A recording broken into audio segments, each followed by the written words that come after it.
சௌந்தரியமுள்ள ஸ்திரீகள், அழகான ஸ்திரீகள் இல்லையா? கர்த்தர் நம்மை ஒரு சௌந்தரியமுள்ள ஸ்திரீகளாக காண விரும்புகிறார். மூலாதார வசனமாக உன்னத பாட்டு 2ஆம் அதிகாரம் 10ஆம் வசனத்தை நாம் வாசிக்க கேட்போம். உன்னத பாட்டு 2:10. என் நேசர் என்னோடே பேசி, என் பிரியமே என் ரூபவதியே எழுந்து வா. என் பிரியமே என் ரூபவதியே. ரூபவதியின் குணாதிசயங்கள் என்று சொல்லி அநேக மாதங்களுக்கு முன்பாக ஒரு செய்தியை நான் பேசினேன். ஆனால் இந்த கூட்டத்துக்காக நான் காத்திருந்த போது கர்த்தர் ரூபவதி இல்லாவிட்டால் சௌந்தரியம் உள்ள ஸ்திரீகளை குறித்து வேறொரு கோணத்திலே நாம் பார்க்கும்படியாக ஆவியான என் உள்ளத்திலே அந்த கருப்பொருளை வைத்தார். உன்னத பாட்டு 6:4 வாசிங்க. மறுபடியும் மணவாளன் பேசுகிறார்.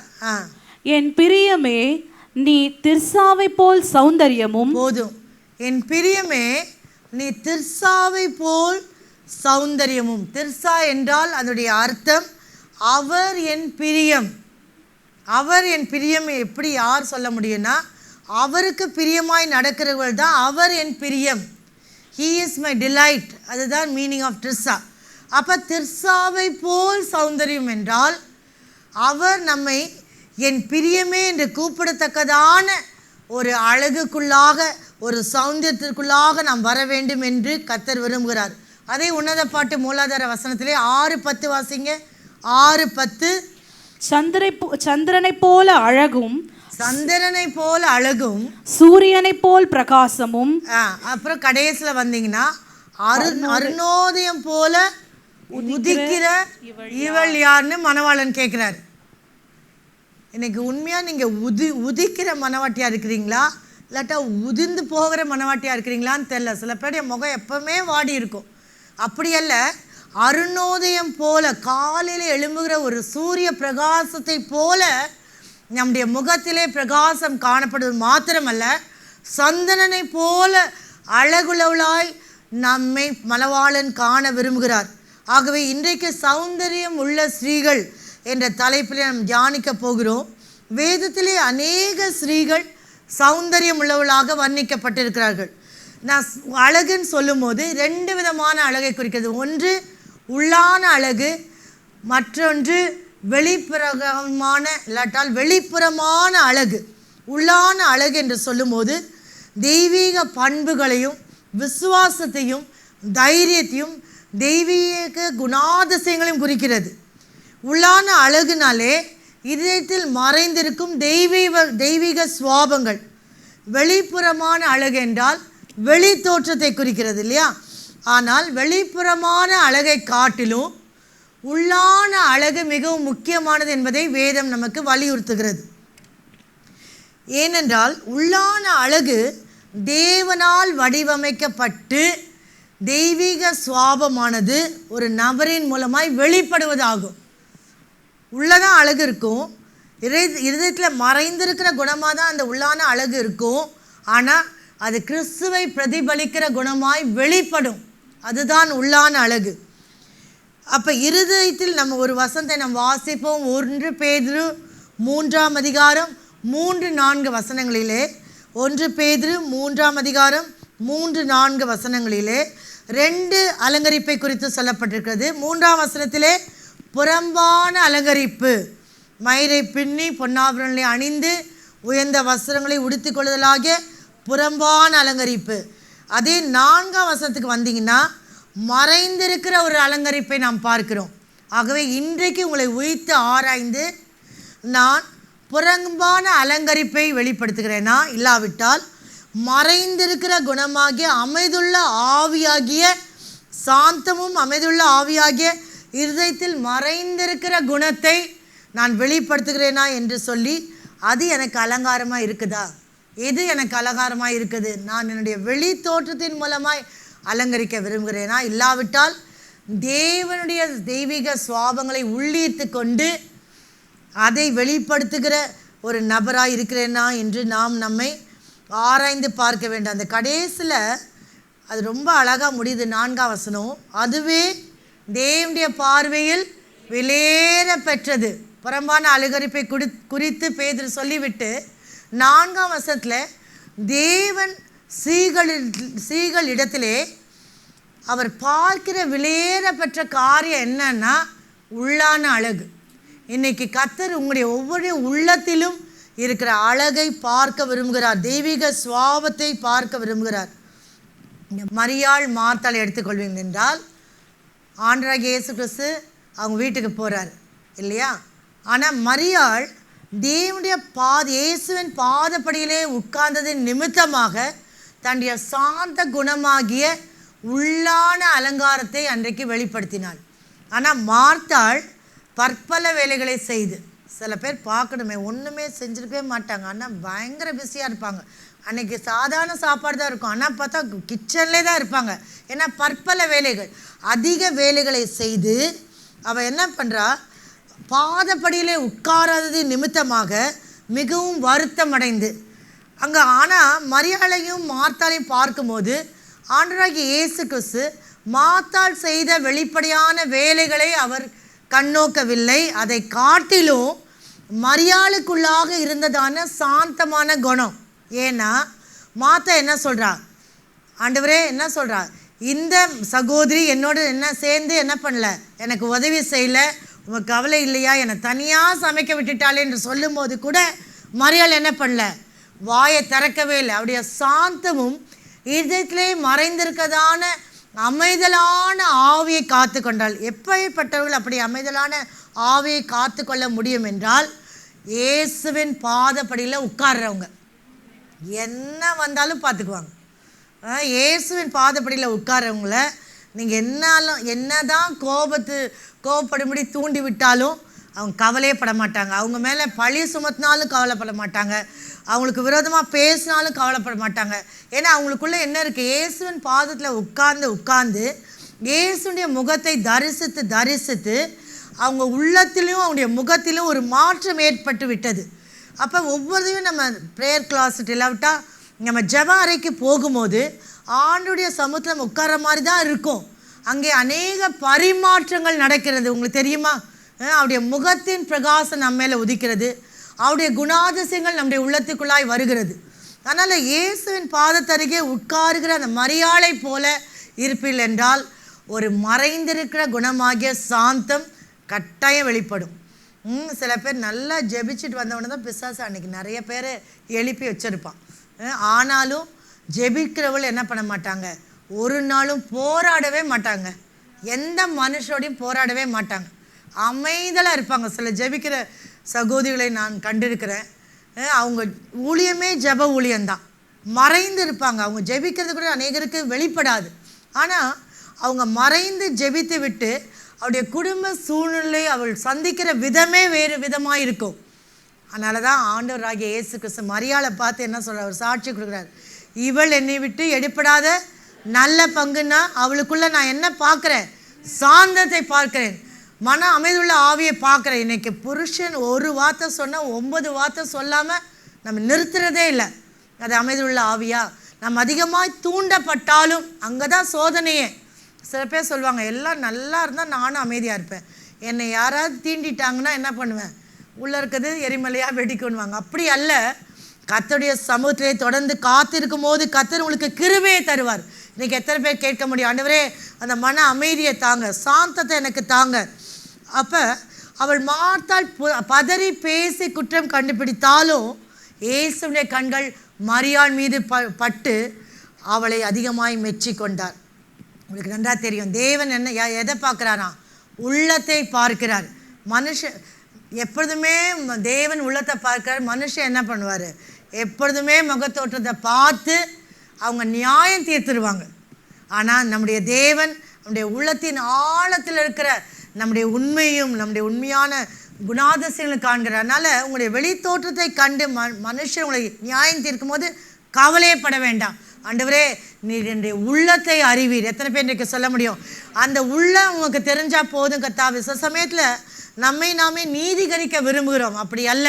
கர்த்தாவே என் உள்ளத்தின் ஆழத்தில் இருக்கிற ஆண்டவரே உண்மை நான் எவ்வளவாய் நேசிக்கிறேன் என்பதை பார்க்கிறீர். உண்மையான அழகு மேக்கப் இல்லையோ, ஆடைகளை அணிவதிலோ, சரீர பிரகாரமாக தோற்றத்திலோ இல்லை.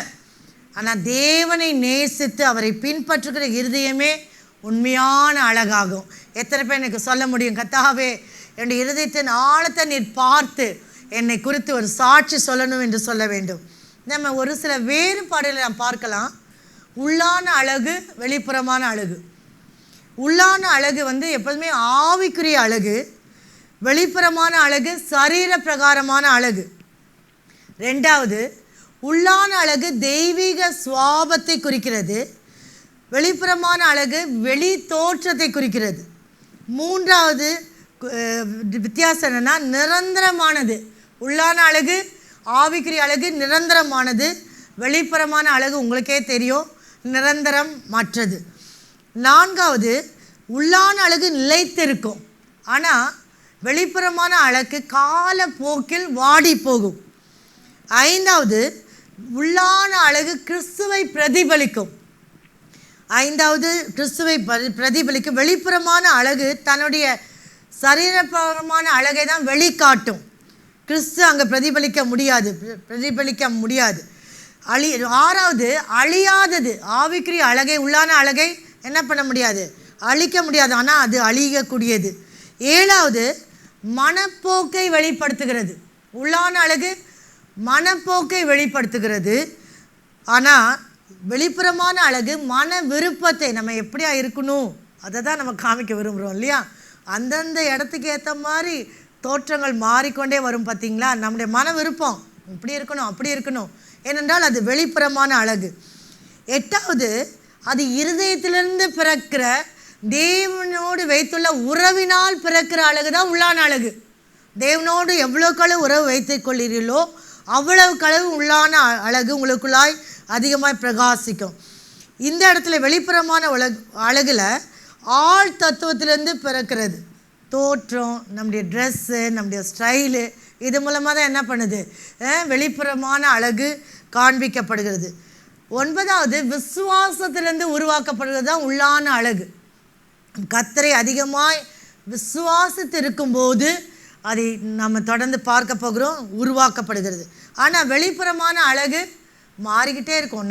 நாகரிகம், நவீன காலத்துக்கு ஏற்ற மாதிரி என்ன பண்ணிகிட்ருக்கோம், மாறிக்கிட்டே இருக்கும். பத்தாவது என்னென்னா, தேவனுக்கு பிரியமான அழகு என்ன, உள்ளான அழகு. ஆனால் மனுஷருக்கு பிரியமான அழகு என்ன, வெளிப்புறமான அழகு. 11, காலப்போக்கில் வளரக்கூடியது உள்ளான அழகு. எவ்வளோ காலம் ஆனாலும் ஆவிக்குரிய வாழ்க்கையிலே முதிர்ச்சி அடைய அடைய அடைய நம்முடைய உள்ளான அழகு வளரும்.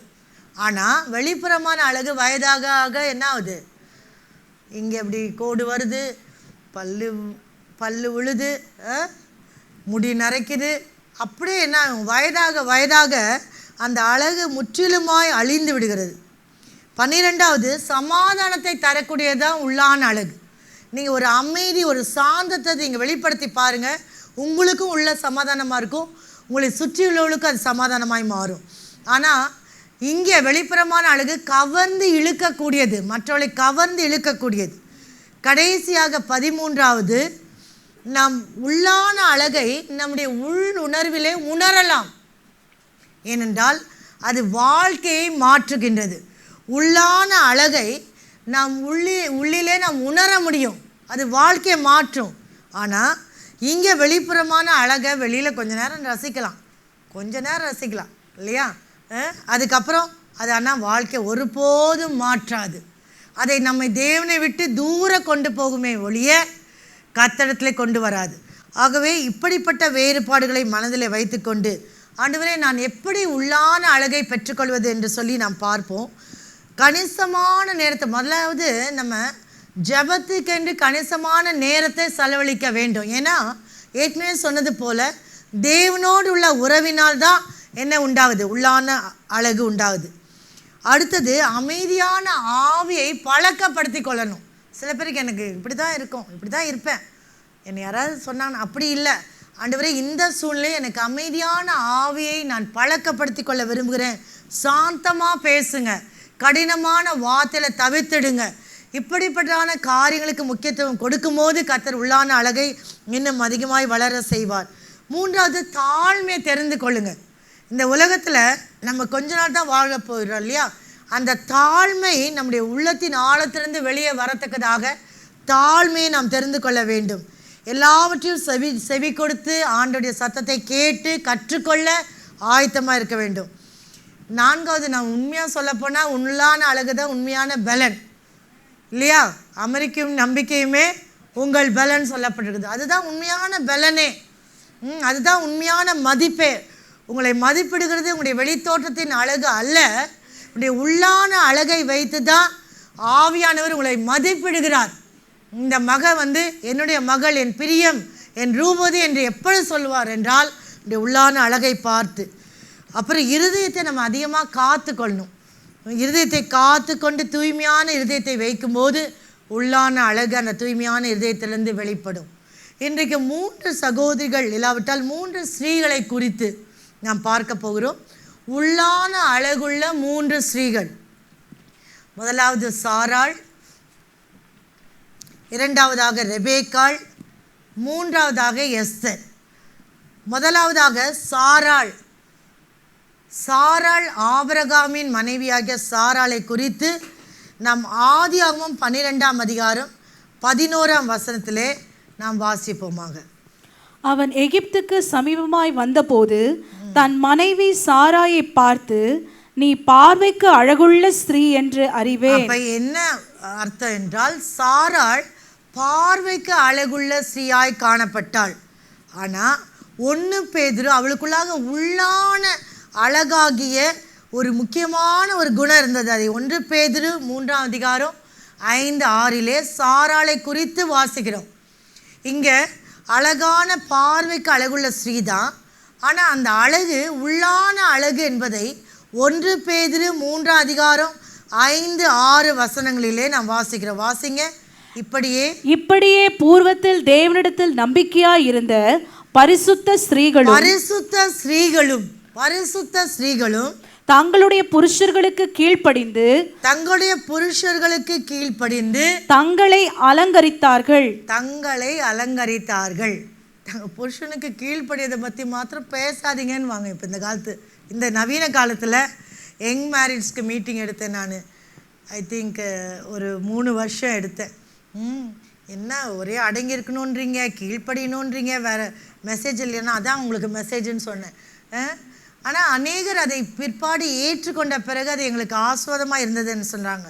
இப்போ இங்கே நீ பார்வைக்கு அழகுள்ளவள் என்று ஆபிரகாம் சொன்னாலும் 1 பேதுருலே வசனம் 6 சேர்த்து படிங்க. அந்தபடியே சாராள் ஆபிரகாமை ஆண்டவன் என்று சொல்லி அவனுக்கு கீழ்ப்படிந்திருந்தாள். நீங்க ஆண்டவன் கூட சொல்ல வேணாம், கீழ்ப்படிஞ்சா போதுன்ற. லார்டுன்னு கூட கூப்பிட வேணாம். வேற மாதிரி அப்புறம் பேர் சொல்லி கூப்பிட்ற மாதிரி ஆயிடுது. அப்புறம் வேற கல்ச்சருக்கு போயிடுது.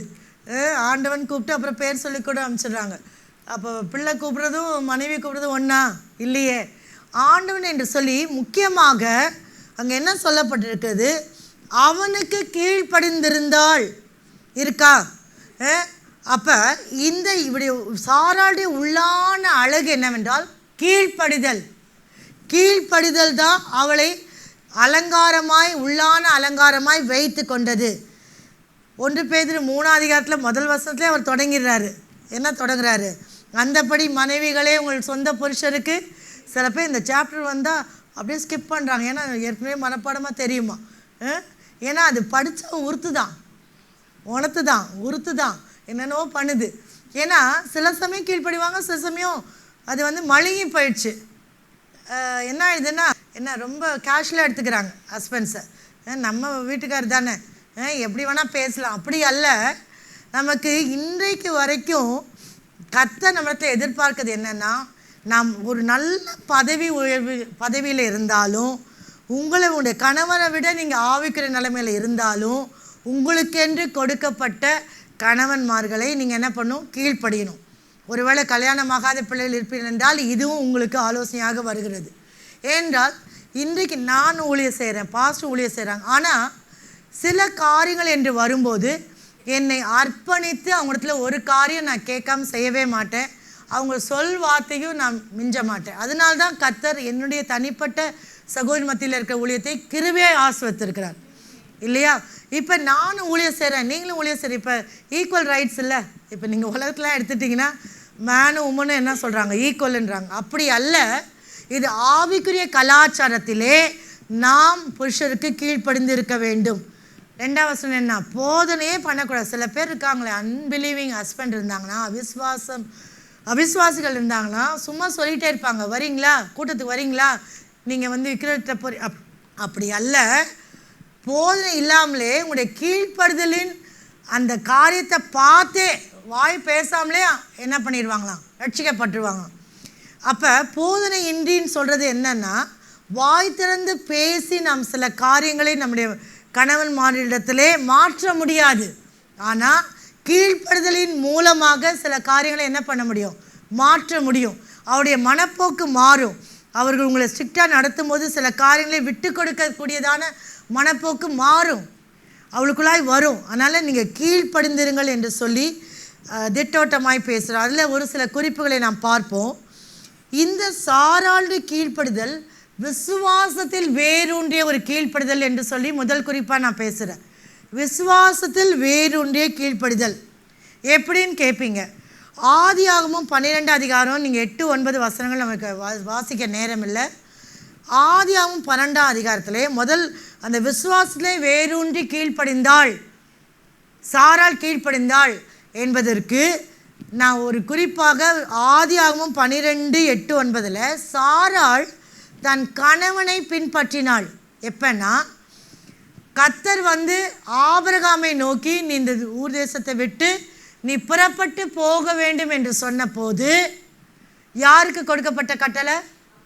ஆபிரகாமுக்கு. ஆனால் சாராளும் கீழ்ப்படிந்து தன் கணவனை பின்பற்றினாள். அதுதான் ஆதியாகமத்தில் முதல் அதிகாரத்தில் 3 அதிகாரத்தில் நடக்கலை. கர்த்தர் ஆதாமுக்கு ஒரு கட்டளையை கொடுத்தார். ஆனால் அந்த மனைவியாகிய யார்? ஏவாள். ஏவாள்னாலே ஏவி விடுகிறவள். நிறைய பேர் அப்படி தான் ஏவி விட்டுக்கிட்டே இருப்பாங்க. வேறு ஏவல் இல்லைங்க, வேறு மாதிரி எடுத்துக்காதீங்க. இப்படி பண்ணுங்க, அப்படி பண்ணுங்க.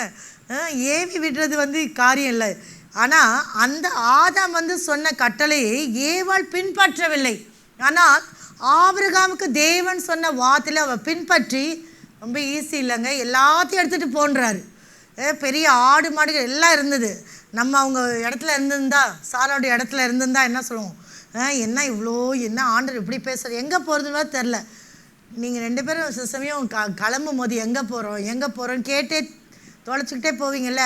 ஆனால் அதே மாதிரி இல்லை, ஆபிரகாமை தொடர்ந்து அவர் பின்பற்றினார். அதிலே ஒரு கீழ்ப்படுதலை நான் பார்க்கிறேன். 8-9 வசனங்களே வீட்டில் போய் வாசித்து பாருங்கள். அந்த கீழ்ப்படுதலே ஒரு ஆராதனை இருந்தது. அது என்னை ரொம்ப அதிகமாக தொட்டது. அந்த பாவத்தை மாத்திரம் வாசிங்க.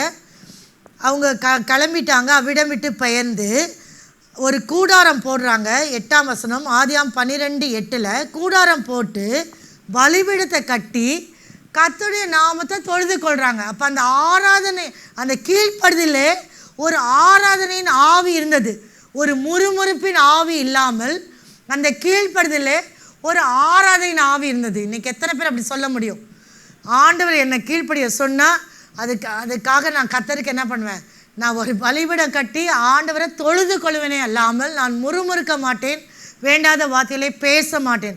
அப்போ ஆபிரகாம் பலிபீடம் கட்டும்போது சாராளும் கூட இருந்து தொழுது கொண்டான்னு தான் வாசிக்கிறோம். ஆனால் கூடயே அவள் போகிறான். அதன் பின் ஆபிரம் புறப்பட்டு தெற்கே பிரயாணம் பண்ணி கொண்டே போனான். இங்கே ஒரு கீழ்ப்படுதல் இருக்கிறது. அது மாத்திரமல்ல, சாராளுடைய கீழ்ப்படுதலே அறியப்படாத எதிர்காலத்துக்குள் பிரவேசித்தாள். அவளுக்கு எங்கே போகிறோம், ஏது போகிறோன்னு ஆபிரகாமுக்கும் தெரியாது, இவளுக்கும் தெரியாது. ஆனாலும் தன்னை கீழ்ப்படிய ஒப்பு கொடுத்தாள். இதில் உள்ளான அழகு என்னென்னா, இந்த விசுவாசத்தில் வேரூன்றிய கீழ்ப்படுதலே ஒரு உள்ளான அழகை நான் பார்க்குறேன். என்ன அழகுனா, முழுமையாக காரியங்களை புரிந்து கொள்ளாவிட்டாலும் தேவனை நம்பி கீழ்ப்படுதல். சில காரியங்கள் நம்மளுக்கு புரியவே புரியாதுங்க. ஆண்டவர் சொல்கிற காரியங்கள் விகற்பமாக இருக்கும். ஆனாலும் நான் தேவனை நான் புரிந்து கொள்ளாவிட்டாலும் முழுமையாக நான் நம்பினதான் நான் கீழ்ப்படிவேன் என்று அல்ல. ஆண்டவரே, நான் புரிந்து கொள்ளாவிட்டாலும் உண்மை நம்பி நான் கீழ்ப்படுவேன் என்று எத்தனை பேர் இன்றைக்கி சொல்ல முடியும்? உண்மை நம்பி, ஆண்டவரே நீங்கள் சொன்னால் அது தப்பாகவே ஆகாது. ஏதோ ஒரு காரியத்துக்காக என்னை முன்னோக்கி செல்ல சொல்கிறீங்க, என்னை கீழ்ப்படிய சொல்கிறீங்க, அது எனக்கு விருப்பம் இல்லை, என்னால் புரிந்து கொள்ள முடியல. அதுதான் எனக்கு நடந்தது. நான் கல்கட்டாவில் இருந்தப்போ ஆண்டவர் பேசுகிறாரு, நீ பெரம்பூருக்கு போ. நான் சொன்னேன், இல்லை நான் போக மாட்டேன். நான் முதலேருந்தே சொல்லிட்டு இருக்கிறேன். என்ன சொன்னேன்? ஊழியத்துக்கே வரமாட்டேன்னு சொன்னேன். இப்போ என்ன புறப்பட்டு போன்றீங்கன்னு.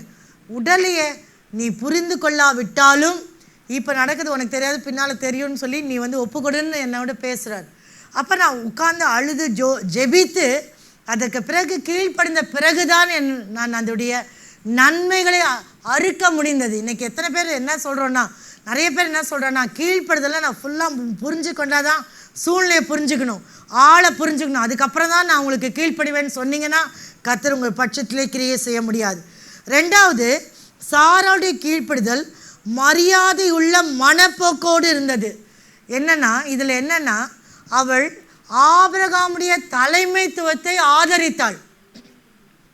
எங்கே போனாலும் நான் வருவேன், நீங்கள் என்ன செய்தாலும் உங்களோடு கூட நான் செய்வேன் என்று சொல்லி அதே பாயிண்டில் நம்ம என்ன சொல்ல முடியும், சாராள் ஆபிரகாமை மதித்து அவனுடைய தலைமைத்துவத்தை ஆதரித்தாள். அது மாத்திரமல்ல, சாராளின் கீழ்ப்படுதல் கட்டாயப்படுத்தப்படவில்லை, அவருடைய இருதயத்திலேருந்து வந்த அது கீழ்ப்படுதல். ஆபிரகாம் புறப்படுறாரா, நானும் கூட புறப்படுவேன். அப்போ இந்த உள்ளான அழகு இதில் என்னென்னா, உறவுகளிலே ஒரு மரியாதை, மதிப்பு, கனம் இருக்கணும். இன்றைக்கி அநேக புருஷன் மனைவிக்குள்ளாக ஒரு மரியாதையே இல்லை, கனம் கொடுக்க வேண்டிய கனம் கொடுக்கப்படவில்லை. புருஷனுக்கு முதல்ல நான் சாப்பாடு போடணும். நான் சொல்லுவேன் அடிக்கடி, நம்ம சொந்தக்காரர் வந்திருந்தா கூட நம்ம என்ன பண்ணோம், புருஷனையும் சேர்த்தா சோறு போட்டுருங்க, இங்கே ஒரு கரண்டி இங்கே ஒரு கரண்டி சேர்த்து போட்டுருங்க. என்னுடைய வீட்டுக்கு சொந்தக்காரர் வரும்போது இவங்களும் உட்காரும்போது உட்கார வச்சு சாப்பிடும்போது அதெல்லாம் ஒரு கனம். மற்றவர்கள் அந்த கணத்தை பார்க்க வேண்டாம், அந்த மரியாதையை பார்க்க வேண்டும். நம்முடைய கணவன்மார்களை எப்படி நடத்துகிறோம் என்பதிலும் மற்றவர்கள் பார்க்கத்தக்கதான சாட்சி வேணும். மூன்றாவதாக, சாராளின் கீழ்ப்படுதலே காத்திருந்து அமைதியான பலனை பெற்றுக்கொண்டாள். ஒரு அருமையான வசனத்தையும் நம்ம வாசிக்க போகிறோம். காத்திருந்து அமைதியான பலனை பெற்றுக்கொண்டாள். இங்கே ஆதியாகமம் 17ஆம் அதிகாரத்திலே தேவன் ஆபிரகாமை நோக்கி, உன் மனைவி சாராய் இனி சாராய் என்று அழையாதிருப்பாயாக, சாராள் என்பது அவளுக்கு பேராய் இருக்கும். 16ஆம் வசனம் வாசிங்க. நான் அவளை ஆசீர்வதித்து அவளாலே உனக்கு ஒரு குமாரனையும் தருவேன், அவள் ஜாதிகளுக்கு தாயாகவும் அவளாலே ஜாதிகளின் ராஜாக்கள் உண்டாகவும் அவளை ஆசீர்வதிப்பேன் என்றார். துவக்கத்திலே அவள் விசுவாசத்திலே அந்த கூடாரத்துக்கு பின்பாக நகைத்து சந்தேகப்பட்டாலும் ஆண்டவரால் என்ன தெரியுமா சொல்கிறாரு, உன்னை ஜாதிகளுக்கு தாயாய் வைப்பேன். எத்தனை பேர் எனக்கு விசுவாசிக்கிறீங்க? ஆண்டவர் உங்களுடைய கீழ்ப்படுதலின் மூலமாக உங்களை உயர்த்த போகிறார். சந்தேகம் வரும் தான், அநேக தடைகள் வரும், கீழ்ப்படிக்க கூடாதபடிக்கு தடைகள் நிறைய வரும். ஆனாலும் நாம் கீழ்ப்படியும் போது அதற்கு பின்னால் உள்ள ஆசீர்வாதங்கள் மிகுந்ததாக இருக்கும். இங்கே ஆண்டவர் திட்டவட்டமாக ஆபிரகாம்கிட்ட பேசுகிறார், உங்களை குறித்து உங்களுடைய கணவனாட்ட பேசுவார். எத்தனை பேர் விசுவாசிக்கிறீங்க? நான் அவளை ஆஸ்வதிக்க போகிறேன், நான் உன்னுடைய மனைவி ஆஸ்வதிக்க போகிறேன், அவள் இனிமேல் பேர் சாராய் இல்லை சாராள் என்று அழைக்கப்படுவாள் என்று சொல்லி, அது மாத்திரமல்ல அவளை நான் சாதாரணமாய் பார்க்கவில்லை, ஜாதிகளுக்கு தாயாகவும் அவளாலே ஜாதிகளின் ராஜாக்கள் உண்டாக முடியாது. எத்தனை பேர் இன்றைக்கி விசுவாசிக்கிறீங்க? உங்களுடைய கீழ்ப்படுதலின் மூலமாக அநேகர் கர்த்தருக்குள்ளே வரப்போகிறாங்க, தேவனுடைய ராஜ்யத்தில் பிறக்க போகிறாங்க, ராஜாக்களும் வரப்போகிறாங்க, சொந்தக்காரர் வரப்போகிறாங்க, உங்களுடைய கணவன்மார்கள் ரட்சிக்கப்பட போகிறாங்க. உங்களுடைய கீழ்ப்படுதல் தாங்க முக்கியம். நீங்கள் கீழ்ப்படிந்து பாருங்கள், அதனால் வரக்கூடிய ஆசீர்வாதங்கள் அநேகம். அதில் நான் என்ன பார்க்குறேன்னா, தேவ வாக்கு தத்துவத்தின் பிள்ளைக்காக பல ஆண்டுகள் காத்திருந்தாள். சந்தேகப்பட்டாள், ஆனால் காத்திருந்தாள். எத்தனை ஆண்டுகள்? 25 ஆண்டுகள் அவள் ஆபிரகாமோடு சேர்ந்து காத்திருந்தாள். சந்தேகம் வர்றது உண்மை, ஆனாலும் முடிவிலே அவள் தேவனை விசுவாசித்தாள். இவருடைய உள்ளான அழகு என்னன்னா, பொறுமை இருந்துச்சுங்க. அவளுடைய கீழ்ப்படுதலிலே ஒரு பொறுமை இருந்தது. அவள் பொறுமையாக இருந்தபடியினால்தான் அவளால் கீழ்ப்படிய முடிந்தது. சில நேரத்தில் நாம் பதட்டப்பட்டு காரியங்களை நாம் வேறு விதமாய் செய்ய பார்க்கிறோம். கர்த்தருக்கு கீழ்ப்படியாமல், இல்லாவிட்டால் புருஷனுக்கு கீழ்ப்படியாமல் நாமே சில காரியங்களை செய்து முற்பட பார்க்குறோம். ஆனால் கர்த்தர் சொல்கிறார், பொறுமையாக இருந்து எனக்கு காத்திருப்பாய் என்றால் அதனுடைய பலனை பெற்றுக்கொள்ளுவாய். அப்போ உள்ளான அழகு இதில் பொறுமை இருந்தது, அவருடைய கீழ்ப்படுதலே பொறுமை இருந்தது. அடுத்தது, அவள் சூழ்நிலையை பார்க்கவே இல்லை, தேவனில் நம்பிக்கை வைத்தாள். 1 பேதுரு 3:5 வாசிங்க. 1 பேதுரு 3:5. இப்படியே பூர்வத்தில் தேவனிடத்தில் நம்பிக்கையாயிருந்த பரிசுத்த ஸ்ரீகளும் தங்களை அலங்கரித்தார்கள். இதில் இந்த பட்டியலில் சாராளும் வரா. 1 பேதுரு 3:5 தேவனிடத்தில் நம்பிக்கையாயிருந்த பரிசுத்த ஸ்ரீகளும் அப்படியே சாராள்னு 6ஆம் வசனத்தில் ஆரம்பிக்கும். அப்போ தேவனிடத்தில் நம்பிக்கையாயிருந்த பரிசுத்த ஸ்ரீகள், அப்போ யார் யாரெல்லாம் தேவன் பேரில் நம்பிக்கையாக இருக்காங்களோ அவங்களுக்கு கீழ்ப்படிவது கடினமாகவே இருக்காது. சில பேர் தேவனை நம்பாத நிமித்தமாக தான் அவளால் கீழ்ப்படிய முடியவில்லை. இன்னொன்று, தேவனுடைய வாக்கு தத்தங்களை நம்பி கீழ்ப்படிந்தாள். சாருடைய கீழ்ப்படுதல் எப்படின்னா, தேவனுடைய வாக்கு தத்தங்களை நம்பி. எபிரேயர் 11:11 ரொம்ப அருமையான வசனம், மறக்க முடியாத வசனம். எபிரேயர் 11ஆம் அதிகாரம் 11ஆம் வசனம் வாசிங்க. விசுவாசத்தினாலே சாராளும், விசுவாசத்தினாலே சந்தேகப்பட்ட சாராள் இன்றைக்கு விசுவாசத்துக்குள் கடந்து வந்து விட்டாள். வாக்குத்தத்தம் பண்ணினவர் உண்மையுள்ளவர் என்று வாக்கு தத்தம் எனக்கு பண்ணிட்டாரு, நான் ஜாதிகளுக்கு தாயா மாற போறேன். ஆனால் இப்போ இருக்கிறது நான் பிள்ளை இல்லாமல் இருக்கிறேன். தாயின்ற வார்த்தையை எடுத்துக்கோங்க, பிள்ளை இருந்தால் தான் தாய். ஆனால் ஆண்டவர் முன்னாலே அவளை தாயின்னு அழைச்சிட்டாரு, ஜாதிகளுக்கு தாயின். அப்போ அவளுக்குள்ள ஒரு விசுவாசம் பிறக்கிறது. அந்த விசுவாசத்தினாலே சாராளும் வாக்கு தத்தம் பண்ணினவர் உண்மையுள்ளவர், ஒரு நாளும் அவர் மாற மாட்டார். நான் சொன்னேன் இல்லையா, சொல்லியும் செய்யாதிருப்பேனோ வசனத்தும் நிறைவேற்றாதிருப்பேனோ, அவர் சொல்ல ஆகும், அவர் கட்டளையிட நிற்கும், எதுவும் முன்னால் வர முடியாது. கடலின் எல்லைகளுக்கெல்லாம், கடலின் அலைகளுக்கெல்லாம் என்ன பண்ணியிருக்காரு, ஒரு கோட்டை வரைஞ்சிருக்காரு. அப்போ இந்த இடத்துல எண்ணி அந்த முழு வசனத்தை வாசிங்க. எண்ணி கற்பந்தரிக்க பலன் அடைந்து, அதுக்கப்புறம் தாங்க கற்பந்தரிக்கவே பலனே கிடைக்கும். இன்னைக்கு விசுவாசத்தினாலே உண்மையுள்ளவர், நம்பிக்கை உள்ளவர் இல்லாவிட்டால் எல்லா வாக்கு தத்தங்களையும் நிறைவேற்ற உண்மையுள்ளவர் என்று அந்த விசுவாசம் வருது பாருங்க, அப்போதான் உங்களுடைய ஆசீர்வாதமே துவங்குதுன்னு அர்த்தம்.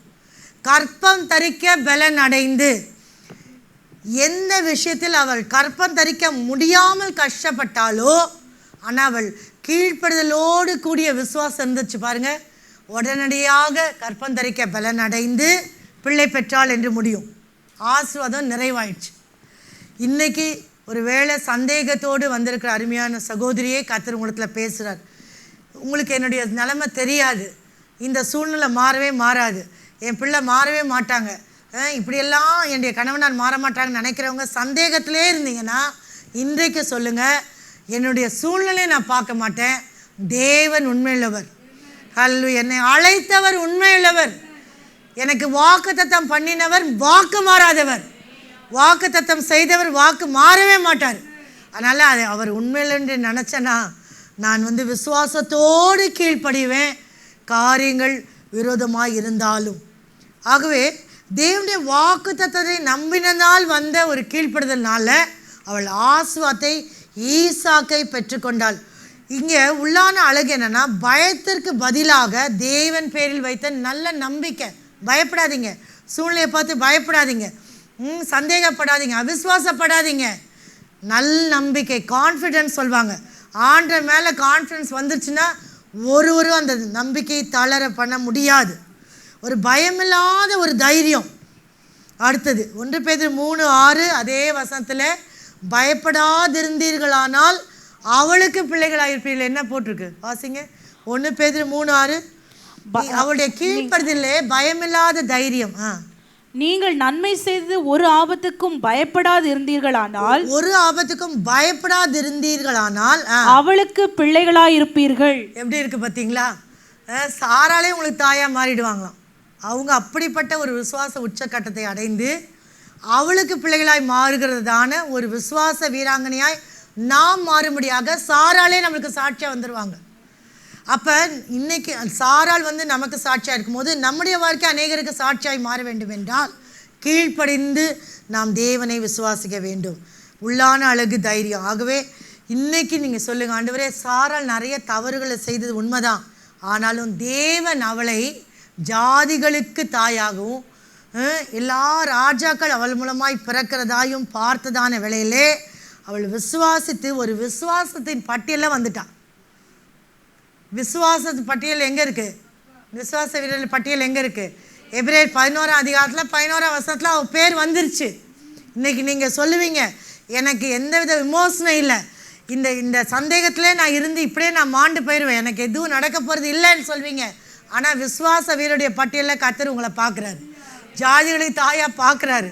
இன்றைக்கி திடன் கொள்ளுங்க, ஆண்டவரே சந்தேகம் வந்தாலும் தடைகள் வந்தாலும் அவிசுவாசம் வந்தாலும் ஆண்டவரே நான் ஒரு விசுவாசியாய் கீழ்ப்படுதல் உள்ள ஒரு விசுவாசியாய் நான் மாற விரும்புகிறேன் என்று சொல்லுவோமாக.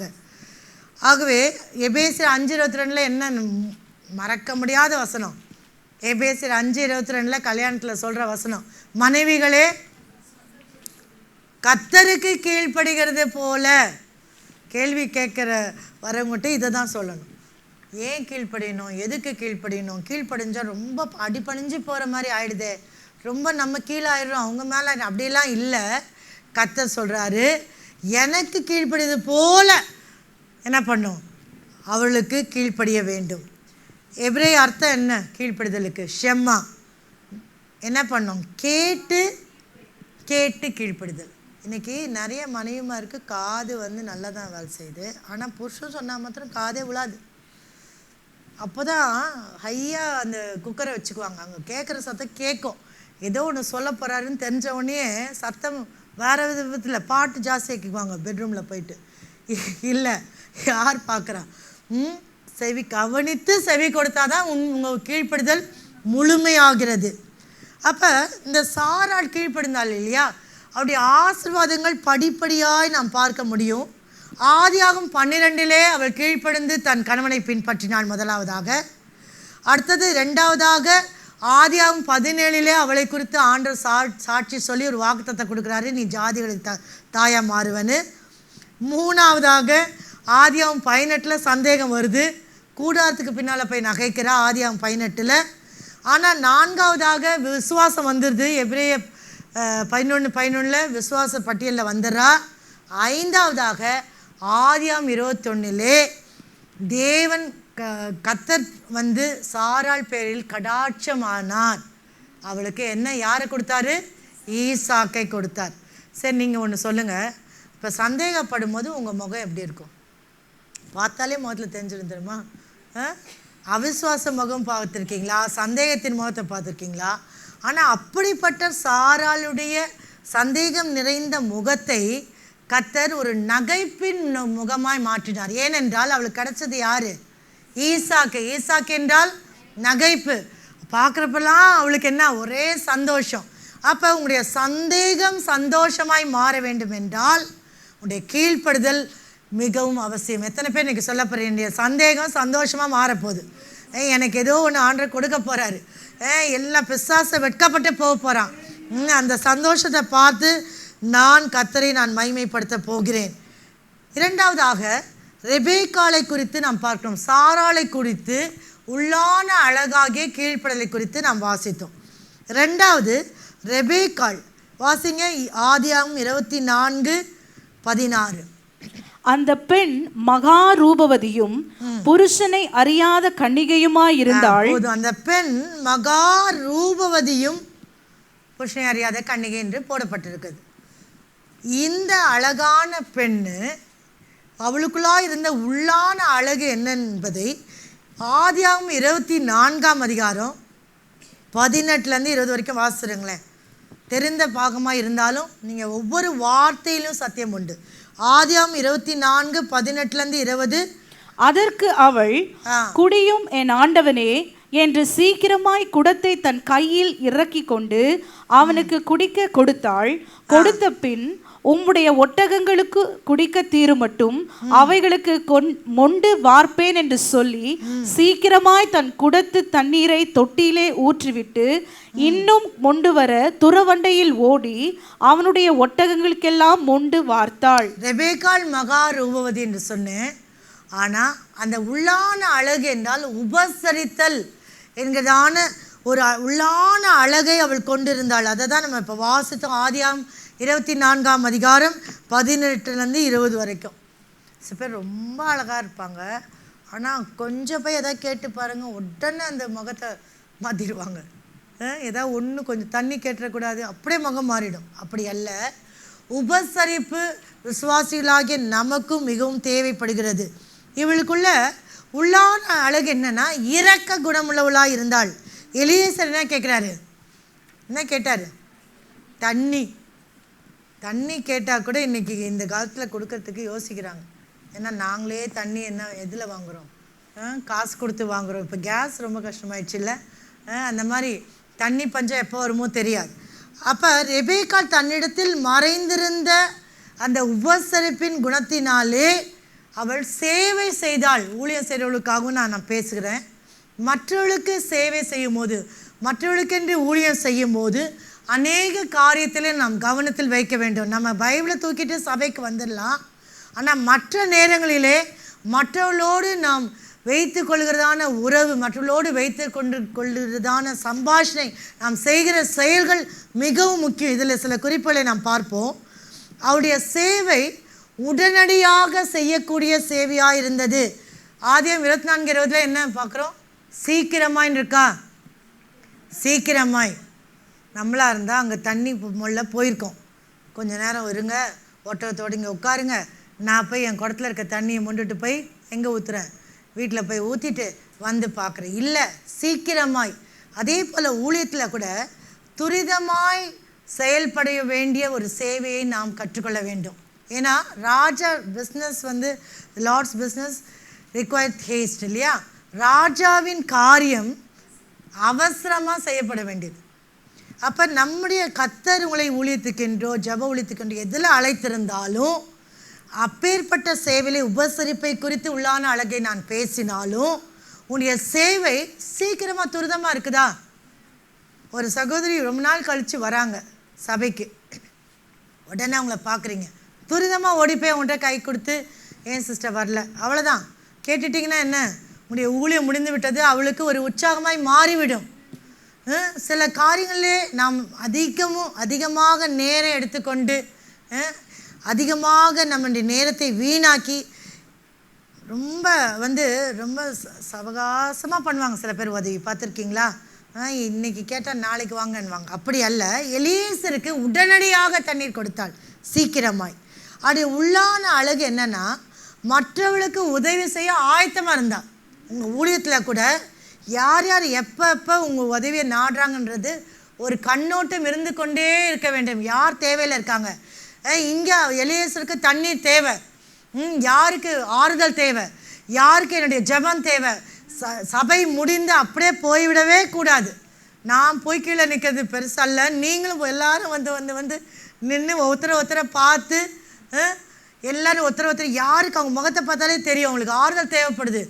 இந்த ஒரு நபருக்கு ஜெபம் தேவைப்படுது, இவங்க சோறில் வந்திருக்காங்க, அவளுக்கு உற்சாகம் தேவைப்படுது, இங்கே ஓடி போய் சீக்கிரமாய், ஏன்னா இந்த நபர் இன்றைக்கி வராங்க, அடுத்த வாரம் வருவாங்களான்னு தெரியாது, அதனால் நான் சீக்கிரமாய் போய் அவளுக்காக நான் ஊழியம் செய்வேன் என்று உடைய மனப்போக்கு இருக்கும் என்றால் கர்த்தர் அதை உள்ளான அழகாய் பார்க்கிறார். அடுத்தது, அவளுடைய உள்ளான அழகிலே கேட்பதற்கு மேலாக உதவி செய்கிறான். இது ஏன் சிஸ்டர் சொல்கிறீங்க? செய்கிறதையும் கேட்குறதையும் செய்ய எங்களுக்கு முடியல. அங்கே பாருங்கள், வசனம் 19, 24, 19 என்ன? கொடுத்த பின் அவர் தான் தண்ணி கேட்டார். இந்த அம்மா சும்மா இருக்காங்களா? ஒட்டகங்களுக்கும் என்ன பண்ணுவேன்? வார்த்து விடுவேன், தண்ணீர் வார்ப்பேன். ஒரு ஒட்டகம் எத்தனை கேலன்ஸ் தண்ணி குடிக்குதுன்னு நான் பார்த்துட்டு வரணும்னு நினச்சேன், பார்க்கல. நீங்கள் வீட்டில் போய் சர்ச் பண்ணி பாருங்கள், 10 ஒட்டகங்கள். ஆனால் அவள் என்ன பண்ணுறா? கேட்பதற்கு மேலாக உதவி செய்தாள். இது என்னன்னா, அவருடைய கடின உழைப்பை குறிக்கிறது. நம்முடைய உள்ளான அழகில் ஒரு கடின உழைப்பு வேண்டும், ஊழியத்திலே கடின உழைப்பு வேண்டும், சேவை செய்வதிலே கடின உழைப்பு வேண்டும், உதவி செய்வதிலே கடின உழைப்பு வேண்டும். எனக்கு இல்லைன்னா கூட பரவாயில்ல, மற்றவர்களுக்கு நான் உதவி செய்வேன் என்று சொல்லுகிற குணம் வேண்டும், தாராள குணம் வேண்டும். சொல்லட்டா ஒன்று, எனக்கு சீட் இல்லைன்னா கூட பரவாயில்ல, யார் கொடுப்பேன்? புதுசாக வரவங்களுக்கு கொடுப்பேன். இல்லை, இதுதான் என் சீட்டு, இந்த ஃபேனுக்கு அடியில் தான் நான் உட்காருவேன் அப்படின்னு ஒரு சீட்டை பிடிச்சி வச்சுக்கிட்டீங்க, என்ன போயிடும்? ஆசீர்வாதம் போயிடும். இங்கே பின்னால் திடீர்னு பின்னால் ஒருத்தர் நிற்கிறாங்களா, வாங்க. தாராள குணம் எங்கே வழங்கணும்? சபையிலேயே வழங்கணும். ஏன்னா இப்போ கம்பைன் சர்வீஸ் வருதா, குட் ஃப்ரைடே ஈஸ்டர் வருதா, அப்போ உங்களுடைய தாராள குணம் சீட்டு கொடுக்கறதுல கூட இருக்கணும். அப்படியாக உங்களுடைய இருக்கையை கொடுப்பதிலையும் இருக்க வேண்டும். அது மாத்திரமல்ல, அவருடைய உள்ளான அழகு தாராள குணம் சொன்னேன். ஊக்கமான சேவை, ஊக்கமான சேவை. சில பேர் ஊர்ந்துக்கிட்டு சொன்னால் செய்வோம். சில பேர் பார்த்துருக்கீங்களா, ஏதாவது வேலை விட்டால் செய்வோம். ஏதாவது ஊழியம் சொன்னாங்கன்னா, சிஸ்டர் சொன்னாங்கன்னா என்கிட்ட வந்து கேட்பாங்க, என்ன ஊழியம் செய்கிறது, ஏதாவது ஊழியம் கொடுங்க. நான் சொன்னேன், நான் ஊழியம் கொடுக்குறதே இல்லை. நீங்கள் கற்றுட்டு ஜோம் பண்ணி எந்த ஊழியம்னு கேட்டுட்டு வாங்க, எங்களோடு சேர்ந்து ஊழியம் செய்யுங்க. அப்போ அந்த ஊக்கம், அந்த ஆர்வம் இருக்கிறதா? ஆதியாகமம் 24:20 இன்னும் மொண்டு வர துறவண்டையில் ஓடி, அதை தான் ஊக்கத்தை சொல்கிறேன். இன்னும் மொண்டு வர துறவண்டையில் ஓடி. அந்த ஓடுகிற ஓட்டம் இருக்குதா? சேவையில் ஊழியத்தில் அந்த ஓடுகிற ஓட்டம் இருக்குதா? அந்த உத்வேகம் இருக்குதா ஊழியத்தில்? நம்முடைய ஊழியத்தை நம்பி அநேகர் ஆஸ்வதிக்கப்பட முடியுமே. உடைய ஜெப ஊழியத்தின் மூலமாய் அநேகர் தொடப்பட முடியுமே. இங்கே ஒரு ட்ராக் கொடுத்தாலும் ஓடி ஓடி ட்ராக் கொடுத்த நாட்கள் உண்டு இல்லையா? நம்ம வந்து நம்முடைய சபை வந்து மணவூரில் இருந்தபோது நம்ம கிறிஸ்மஸ் அன்னைக்கு அங்கே போயிடுவோம். அப்போ நம்ம சகோதரிகள் எல்லாம் கூட்டிகிட்டு போகும்போது வெயிலாக இருக்கும். நான் கூட ஆச்சரியப்படுவேன். அப்படியே ஓடி ஓடி ஓடி ட்ராக் கொடுத்து ரொம்ப சந்தோஷமாக ஒவ்வொருத்தரையும் நம்ம வந்து சாட்சி சொல்லுங்கன்னு சொல்லிடுவோம். அவ்வளவு ஊக்கத்தோடு உத்வேகத்தோடு ஊழியம் செய்த நபர்களை நான் கண்டிருக்கிறேன். அது உள்ளான அழகு. என்ன அழகுனா, கடமைக்காக நாம் ஊழியம் செய்யக்கூடாது, கடமைக்காக சேவை செய்யக்கூடாது, மகிழ்ச்சியோடு ஊக்கத்தோடு செய்யப்பட வேண்டும். இன்னொன்று, ரெபேக்காளுடைய சேவை எப்படி இருந்துச்சுன்னா, சுயநலமற்றதாக இருந்துச்சு. அது உள்ளான அழகு. அவளுக்கு என்ன நடக்க போகுதுன்னே தெரியாது. அவள் ஒன்றுமே எதிர்பார்க்காமல் தண்ணி கொடுக்குறாள். இன்றைக்கி இதை செஞ்சால் நான் இதை செய்வேன்னு தான் நிற்கிறாங்க இல்லையா? அப்படி அல்ல, சுயநலமற்றது. எப்படி சொல்கிறேன் என்றால், ஆதியாகமம் 24:20 நல்லா படித்து சொல்லுங்கள், எந்த வேர்டில் அவருடைய சுயநலமற்ற காரியம் காணப்படுகிறது. தன் குடத்து தண்ணீரை தொட்டியிலே ஊற்றிவிட்டு. நம்ம என்ன நினைக்கிறோம், குடத்தை தூக்கிட்டு வந்தால் இன்னும் தண்ணீர் கூட முல்ல. எலியாசர் கேட்டார், உள்ளே போய் தண்ணி எடுக்கிறான்னு நினச்சோம். அவள் ஏற்கனவே தண்ணி எடுத்துகிட்டு மேலே வந்துட்டா. வந்த பிறகு யார் கேட்குறா? எலியாசர் தண்ணி கேட்டவொடனே அவருடைய சுயநலமற்ற காரியம் என்னென்னா, தன் குடத்து தண்ணீரை தொட்டியிலே ஊற்றிவிட்டு தன்னுடைய சௌகரியத்திற்கு முன்பாக மற்றோடைய தேவையை முன்வைத்தாள். எதையும் எதிர்பார்க்காம. இது செய்வீங்களா? என்னுடைய அநேக சௌகரியங்கள் உண்டு. அவள் தன்னுடைய குடத்தை தண்ணீரை ஊற்றிட்டு, அவ்வளோ ஈஸி இல்லைங்க அந்த காலத்தில் தண்ணீர் எடுக்கிறது. துறவண்டை வந்து 10 படி உள்ளே இருக்கும், அப்புறம் எடுத்துகிட்டு மேலே வரணும். தன்னுடைய குட தண்ணியை வந்து ஊற்றிட்டு போய் மொண்டு வார்த்தாள் என்றால், அவருடைய சுயநலமற்ற அவருடைய செய்கை குறிக்கிறது. உள்ளான அழகு என்ன தெரியுமா? உள்நோக்கம் இல்லாமல் கொடுக்கிற இருதயம் வேணும் நம்மளுக்கு. உள்நோக்கம் இல்லாமல் கொடுக்கிற இருதயம் வேண்டும். பிறகாக ரெபேக்காளுடைய வாழ்க்கையிலே 5வதாக கிரியின் மூலமாக தெய்வீக பண்பை வெளிப்படுத்துதல். சில பேர் சொல்லுவாங்க, எனக்கு தெய்வீக சுவாபம் நிறைய இருக்குது, சாந்தம் இருக்குது, மன அமைதியில் உள்ள ஆவி இருக்குது, உபசரிக்கிற குணம்லாம் எனக்கு இருக்குது. உபசரிப்பு எப்போ தெரியுமா வரும்? அம்மா வீட்டார் வந்தால் நிறைய உபசரிப்பு வரும். மாமியார் வீட்டார் வராங்கன்னு தெரிஞ்சால் அவ்வளோதான். அம்மா என்ன டவுனு, படுத்துக்குவாங்க, தலைவலிக்கும். சில பேர் ஒருத்தர் வந்து சொன்னாங்க, திடீர்னு புருஷன் வந்து மனைவிட்ட சொன்னாராம், அம்மா வந்திருக்காங்கன்றாங்க. உங்கள் அம்மா தானே, போய் பார்த்துக்கோங்க, எனக்கு தலைவலிக்குதுன்னு உள்ளே போய் படுத்துட்டு பார்த்தா வெளியில் வந்து பார்த்தா யார் உட்காந்துருக்குது? அவங்க அம்மா அப்பா. உங்கள் அம்மா அப்பாவை நீங்களே பார்த்துக்கோங்கன்னு போய் படுத்துட்டாங்க. அப்போ தலைவலி ஓடிடுமா இல்லையா? இல்லை? அப்போ இந்த இடத்துல கிரி மூலமாக உள்ளே இருக்கிறது வெளியில் காண்பிக்கணும். நம்முடைய உபசரிப்பு, நம்முடைய சேவை, நம்முடைய ஊழியம் எல்லாம் வெளிப்பட வேண்டும். இல்லை, உள்ளான அழகு என்ன தெரியுமா? ஒரு அருமையான காரியம். அவள் செய்த சிறிய செயல் அவளை தேவ திட்டத்திற்கான வாசல்களை அவளுக்கு திறந்தது. அன்னைக்கு மாத்திரம் அவள் தண்ணீர் மொண்டு கொடுக்கலன்னா, எலியாசிய ஜெபம் என்ன? எலியாசிய ஜெபம் அவளுக்கு தெரியுமா? தெரியாது. எலியாசிய ஜெபம் என்ன? யார் எனக்கு தண்ணீர் மொண்டு கொடுத்து 10 ஒட்டகங்களுக்கு, அவர் அதனால தான் அவர் அங்கே டெஸ்ட் பண்ணுறாரு, தனக்கு மட்டும் தண்ணீர் கேட்குறாரு. ஆனால் அவர் பண்ண ஜெபம் படித்து பார்த்தீங்கன்னா, எனக்கும் என் ஒட்டகங்களுக்கும் தண்ணீர் வார்க்கிற மகள். அவருக்கு மாத்திரம் தண்ணீர் கொடுத்துருந்தா கூட ஃபெயில் ஆயிருப்பா. ஆனால் அவர் ஜெபித்த ஜெபம் ஒன்று, இவள் ஒன்றுமே தெரியாமல் செய்த அந்த இரக்கத்தின் செயல், அந்த உபசரிப்பின் செயல், அந்த செய்த சேவை அவளை தேவ திட்டத்திற்குள்ளாய் கொண்டு வந்தது. ஈசாக்குடைய மனைவியாக மாறினாளா? 3 முற்பிதாக்களின் கோத்திர பிதாக்களின் மனைவியாய் மாறுகிற தேவ திட்டத்திற்குள்ளாய் கடந்து வந்தாள். உங்களுக்குள்ள கூட ஆண்டவர் நிறைய திட்டங்களை வச்சுருக்காரு. அது சின்ன சின்ன செயல்களை வெளிப்படுங்க, சின்ன சின்ன செயலில் வெளிப்படும். நம்ம அநேக நேரங்களிலே நாம் அதை புரிந்து கொள்வதில்லை. தேவ திட்டம் நடக்கிறப்ப நடக்கட்டும், தேவ சுத்தம் எப்போ நடக்கணுமோ நடக்கட்டும் என்று அல்ல. நீங்கள் அமைதியாக இருக்கும் போது தேவ திட்டம் ஒரு நாளும் தன் வாசலை திறக்காது. ஆனால் நீங்கள் செய்கிற ஒவ்வொரு கிரியின் மூலமாக, உங்களுடைய உள்ளான அழகை வெளிப்படுத்துவதன் மூலமாக கர்த்தர் உங்களுக்காக ஒரு தேவ திட்டத்தை நிறைவேற்றுவார். ஒன்றுமே இவ கொடுத்துட்டு இவ திருப்பி தண்ணீர் மேலே தான் போயிருப்பா, தண்ணி குடத்தை எடுத்துக்கிட்டு. ஆனால் அவர் என்ன சொல்கிறாரு, உங்கள் வீட்டுக்கு வரேன்றார். அங்கே வந்தால் எல்லாமே மாறிப்போச்சு. அப்புறம் கூட்டிகிட்டே போயிடுறார். இந்த வீட்டில் வரியாமா போறியான்னு கேட்டால் நல்லா சந்தோஷமாக போயிடுறாங்க. இந்த காலத்தில் அந்த காலத்தில் போன மாதிரி தான் போல். ஆனால் அவள் பாருங்கள், அவள் தேவனுடைய திட்டத்துக்குள்ளே இருந்ததுனால தான் அவள் தண்ணீரை மொண்டு கொடுத்தாள்.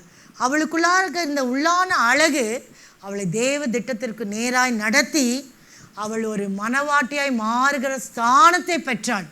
நம்முடைய உள்ளான அழகு தான் நம்முடைய மனவாட்டின் ஸ்தானத்தை நமக்கு கொடுக்க. எத்தனை பேர் இன்றைக்கு சொல்ல முடியும்?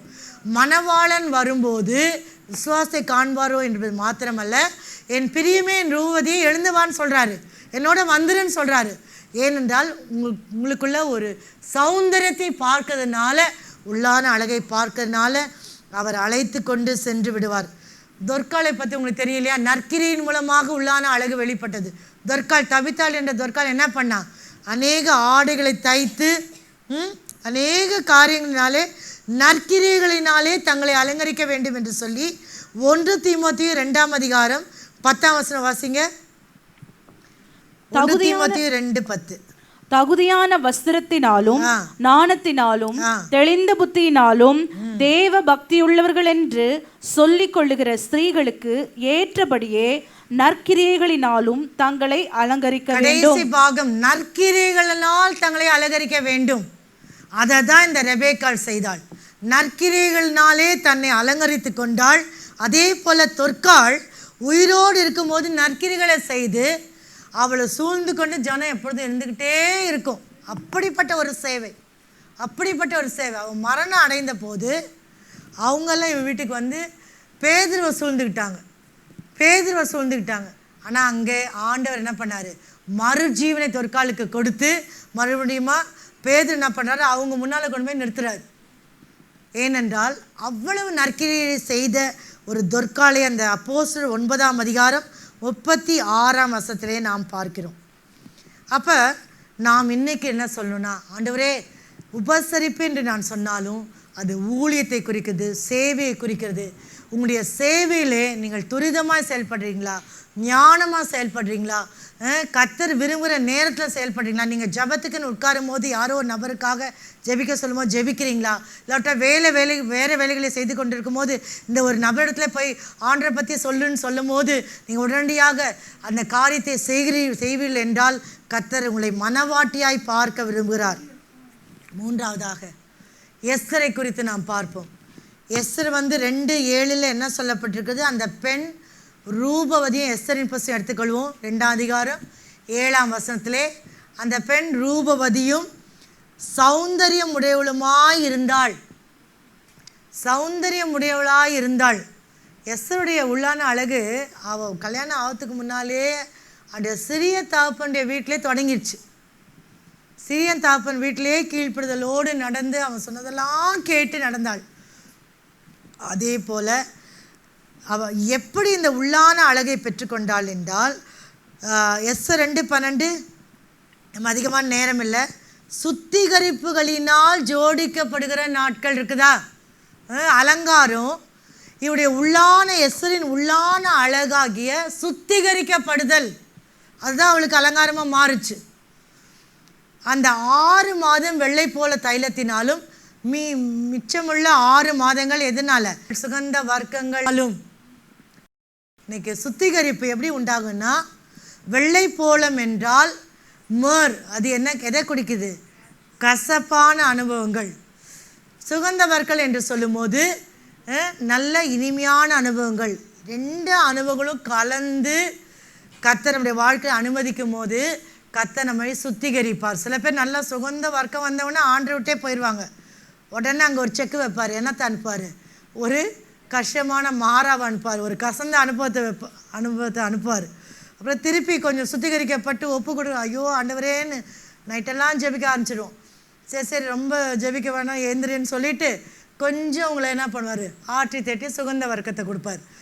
நல்ல சந்தோஷமாக. ஆனால் மாறி மாறி ஏன் கொடுத்தாருன்னா, 6 மாதம் இதையும் 6 மாதம் அதையும் கொடுத்து சுத்திகரிப்பினால் ஜோடிக்கப்பட்டாள்.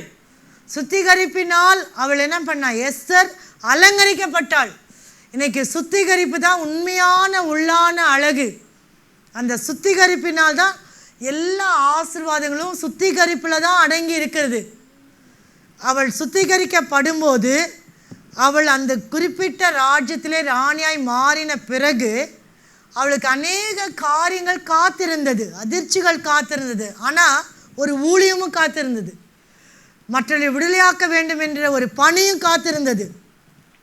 எஸ்தர் எடுத்துக்கொள்வீர்கள் என்றால் ஒரு சில குறிப்புகளை நான் சொல்கிறேன். உள்ளான அழகாகி அந்த சுத்திகரிப்பிலே முதலாவதாக அவள் சுத்திகரிக்கப்பட இல்லாவிட்டால் ஆயத்தப்பட மனப்பூர்வமாய் ஒப்பு கொடுத்தாள்.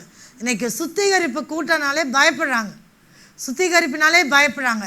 ஐயோ நகை கட்ட சொல்லிடுவாங்களோ, ஐயோ வெள்ளைப்படவை கட்ட சொல்லிடுவாங்களோ. இல்லை, அதெல்லாம் வெளிப்புறமான காரியங்கள். அது உங்களுடைய தனிப்பட்ட உங்களுடைய தியாகம். ஆனால் இந்த உள்ளான சுத்திகரிப்பு இருக்குது பார்த்தீங்களா, நம்முடைய ஆத்மாவை சுத்திகரித்து கொண்டே இருக்கக்கூடிய எல்லா அனுபவங்களுக்காக நீங்கள் உங்களை ஒப்பு கொடுக்க வேண்டும், ஏற்றுக்கொள்ள வேண்டும்.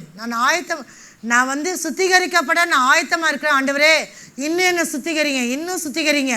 பொண்ணு சொல்லுமா பொற்கொல்லன்கிட்ட, எனக்கு போதும், ரொம்ப சூடாக இருக்குது, என்னை எடுத்துகிட்டு வெளியில் வந்து எப்படி இருக்கும்? அந்த பொண்ணில் நிறைய கருப்பாக ஒட்டிகிட்ருக்கோம். இன்றைக்கி நிறைய பேர் அது மாதிரி தான் சொல்கிறாங்க. கொஞ்சம் அந்த சூழ வழியாக அக்னி சூழ வழியாக போகணும், ஆண்டவரே எடுத்துருன்னா வெளில வந்தால் ஒன்றுமே இருக்காது, பிரகாசம் இருக்காது, ஒன்றுமே இருக்காது. ஆனால் அந்த பொன் முழுவதுமாக சுத்திகரிக்கப்பட்டு அந்த கசடுகள் நீங்கும் போது அந்த பொன் மின்னும், அந்த பொண்ணுடைய மதிப்பு கூடும், அந்த பொண்ணு அநேகருக்கு உபயோகமாய் மாறும். ஆகவே இன்றைக்கு உங்களிடத்தில் ஆண்டவர் சொல்கிறார், சுத்திகரிப்புக்காக உங்களை ஒப்பு கொடுப்பீர்களா? உங்களுடைய வாழ்க்கை இன்னும் அதிகமாய் மின்ன வேண்டுமே, உங்களுடைய வாழ்க்கை இன்னும் அநேகருக்கு ஆஸ்வதமாய் மாற வேண்டுமே. கஷ்டம்தான், அந்த அக்கினிச்சூழ கஷ்டம்தான். ஆனாலும் உங்களை ஒப்பு கொடுக்கும் போது கர்த்தர் உங்களை மனப்பூர்வமாய் ஆசீர்வதித்து அந்த மனப்பூர்வத்தை பார்க்குறார். உங்களை மனப்பூர்வமாக அந்த அந்த வாஞ்சியை பார்க்கிறார். எஸ்தர் 2:12 பாருங்கள். இவ்விதமாய் ஸ்ரீகளின் முறைமைப்படி 12 மாதமாக செய்யப்பட்டு தீர்ந்த பின்பு அந்த எல்லா கன்னிகளோடு எஸ்தரும் இருக்கிறா. அவள் எல்லாம் எனக்கு பண்ணுங்கன்னு சொல்லி தான் அந்த கன்னி மடத்துக்குள்ளே இருக்கிறா. இன்றைக்கி நிறைய பேர் வெளியில் வந்துட்டீங்க, அக்கினி சூழலேருந்து வெளியே வர்றீங்க. இல்லை, கர்த்தர் குறித்த நேரம் வரைக்கும் இருங்க. நீங்கள் வெளியே வரும்போது அது ஆசீர்வாதமாய் மாறும், மற்றவர்களுக்கு ஆசீர்வாதமாய் மாறுவீர்கள். இவருடைய வாழ்க்கையில் உள்ளான அழகு என்ன தெரியுமா? ஆயத்தத்தின் செயல்முறையை ஏற்றுக்கொண்டாள். நான் சொல்கிறேன், சுத்திகரிப்பு ஒரு நைட்டில் நடக்கிறது இல்லை, அதுக்கென்று ஒரு செயல்முறை உண்டு. பலவிதமான அனுபவம் வழியாக உங்களை கொண்டு போய் அந்த ஒவ்வொரு செயல்முறையிலும் விட்டு கொடுக்க கொடுக்க கொடுக்க அடுத்த ஸ்டேஜுக்கு அப்பர் ஸ்டேஜுக்கு போயிட்டே இருப்பீங்க, அடுத்த நிலைமைக்கு போயிட்டே இருப்பீங்க. இல்லை இதே போதுன்னா அதே நிலைமையில தான் இருக்க வேண்டும். ஆனால் இன்றைக்கு ஆயத்தத்தின் செயல்முறையை ஏற்றுக்கொள்ள ஆயத்தமா?